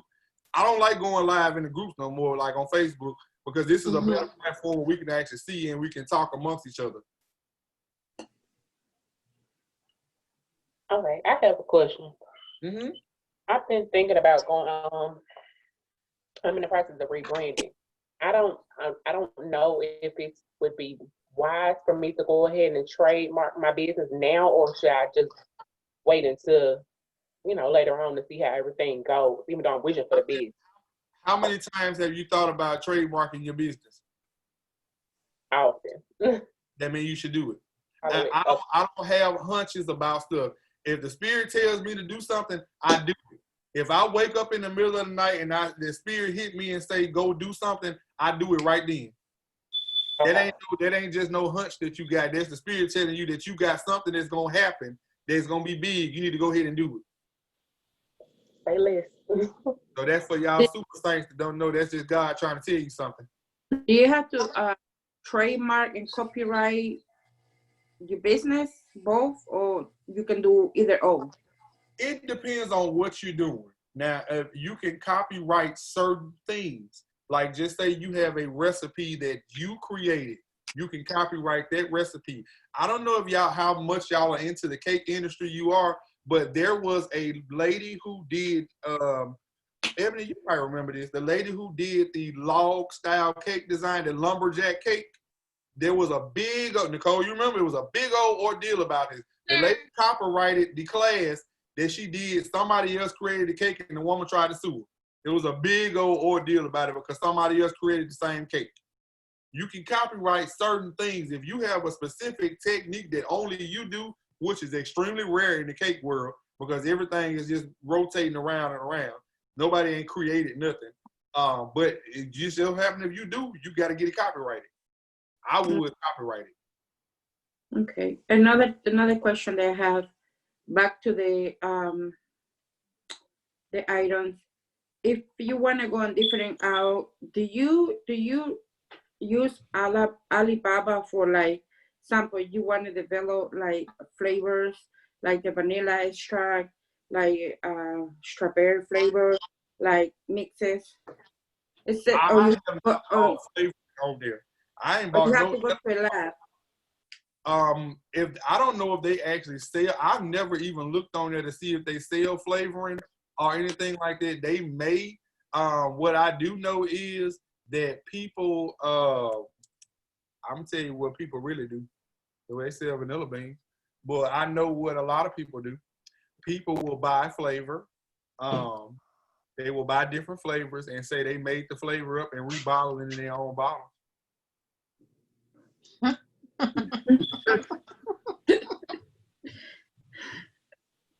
just telling you, I know what they do. So I've seen it. Now they sell vanilla beans and stuff like that. I don't know if they sell flavor. They may. I've never thought about ordering any food product from overseas because I don't know if it's been tested by the FDA or none of that. Right. So I'm really hesitant about buying stuff like that. If you want to do it like here, it's like a place or something that you, what do you like? I guess because I've never asked asked anybody about flavoring and stuff like that. I know most of the people that develop their own flavors, they've created the flavors themselves. I know that my older sister Asia, she created her own vanilla brand, and it was she didn't go far with it because she didn't really push it like she should have. But if you got a flavor that you really know, now like y'all know, I be pushing the Wedding Bell flavor all the time. That Wedding Bell flavor, I pushed it because I know that she actually made that flavor. It's comprised of like 5 or 6 different flavors that come together to make one. And she has a science to what she does with it. But I mean, if you got something like that, brand it yourself. And if you feel like it's really, really something that could go far, then go ahead and get it approved and get a label for it with the FDA and get all of your ingredients listed on it. Also, I know on Alibaba, because I was looking at edible markers there from South America, actually, they will tell you if they're made in an FDA approved facility or not. It says it on there. You can actually see the reviews on there, just like you went on Amazon. Mm-hmm. Okay, thank you. What was the drop shipping website? It is called. I had it. Drop shipping. Oh, was that the Fleet app? Fleet. Yeah, okay. The Fleet. Yeah, they're on there. They're on. You can actually set up your products with them on their website and then add it to your website. Yours is going to be the most trickiest, Ebony, because Shopify just got a lot of back end. It's a professional website platform that has a lot of back end stuff on it because it's really developed by professionals. Yeah, I tried to start it and I was like, no. Yeah, I only got on that platform because a lady I was gonna pay somebody to do my website. She was gonna charge me like $1,500 to do the whole website, and she messed around and told me what platform she used, which was Squarespace. And I switched from Wix and went to Squarespace, and I learned Squarespace in a month, and I did my website all that time. Okay. Yeah, I love the way it looks. Wix, it didn't have that nice crisp look to it that I wanted. Wix looked like an everyday thing when somebody make a guy. My website has always been set apart because it looks professional. Mm-hmm. On Shopify, do they have a limit on how many products you can list? No. Because mine go on and on and on to pages. It's because they break down everything by what each product is. So all of these are different products. Okay, yeah, because I have a lot of products. Yeah, you have products and then you have variants. Yeah. So just say and it breaks it down. You can have so many different variants on there, and that's how it breaks it down. Like for the cake in a jar, I have all of the flavors which are variants, and then you can still go in and list everything in there. I love the fact that you can I like that. inventory. all of this right here, the inventory, you can add the pictures to what each item is. So that goes to when you click a specific picture. That's nice. Let's see for here. When you click a specific, when you go to that particular flavor, so let's say a very, very strawberry, it goes to that particular picture. Got it. And all of this stuff right here is add-ons. The apps, like the showing, telling you what these little tabs are. And if you set up one of these, I can show you how to set it up. Yeah, they charge a lot of money to set up these stores on Shopify. If you go on Fiverr, they charge like thousands of dollars to set up Shopify stores because it is a lot of work, but you can do it over time. And you said to take the background out, you just do that in Canva? Yes. Like, all these was on, let me see, like these? Yeah. That was just I took this picture on my counter. Yeah. So just pay for the upgraded version to do that? For the white background. I think it's part of the whole little thing. Let's go right here. Because I've never seen that. On Canva? Yeah. Let me see.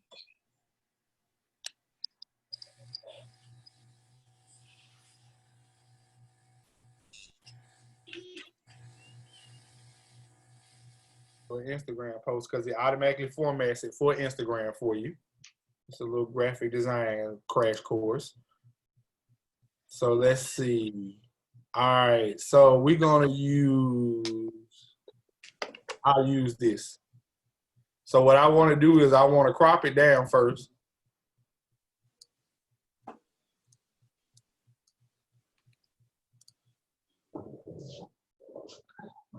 right.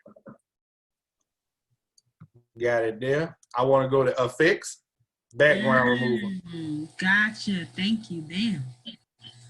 And give it a little bit to do its work.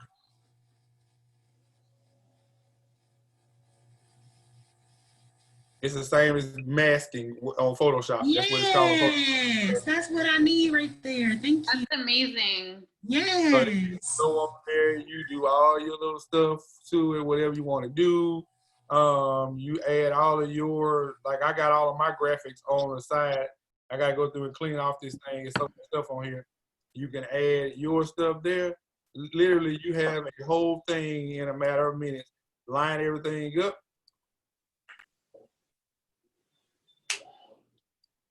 That's it. And it gives you all these little text platforms like you can use for little templates. And how much is that? Canva, I think they got a free version for it. Yeah, they have a free version. The upgraded one's not that expensive. Yeah, you can pay for about a year or you can pay for a monthly. I think I got so many subscriptions, y'all. I think I pay for a monthly. And that's it. Then you create a whole thing on here. Like it's so simple. They have all of these different backgrounds and patterns that you can do.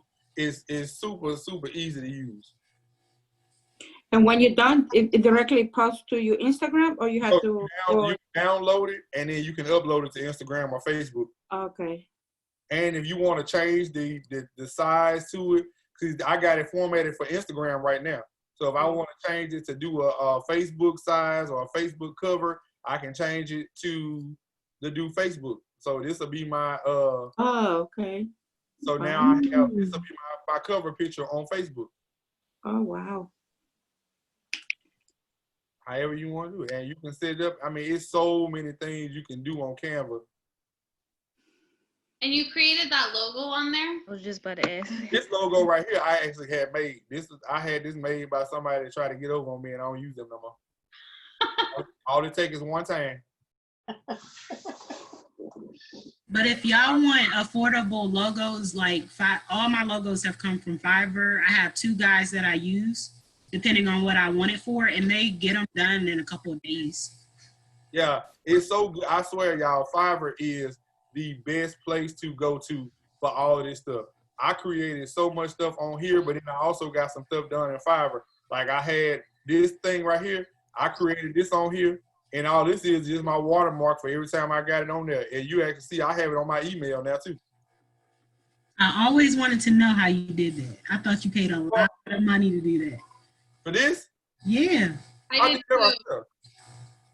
How you spell fiber? It's F-I-B-E-R? F-I-B-E-R. 2 R's. Yeah. It's a VR.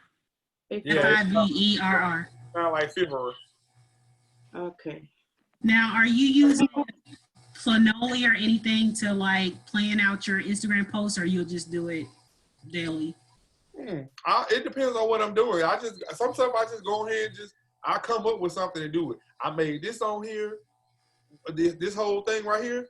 Yeah. I made this on here, so I just have a template for every time I go to a new city. I just change it for that city. Just go in and just change it.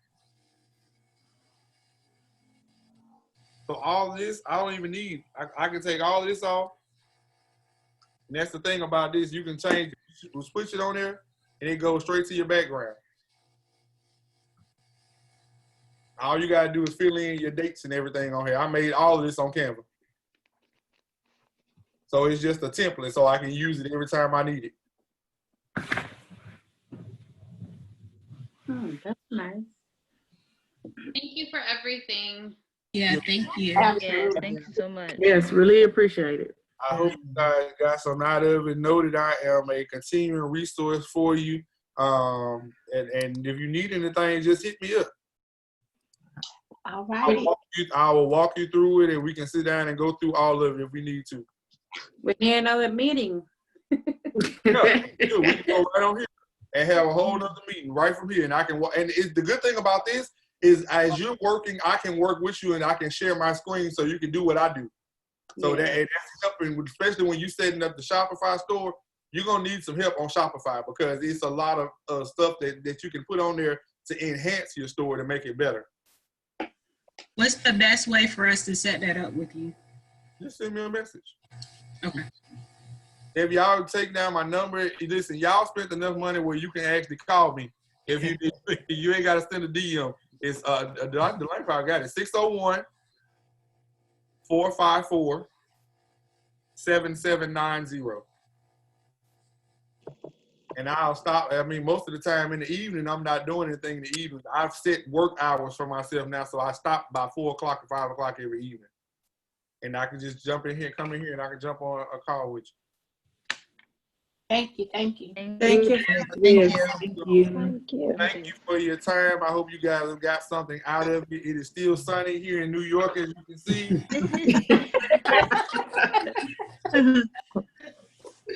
All right, y'all have a great evening. Thank you. Stay safe. Bye. Mitch, everybody. Yes. Thank you. Bye.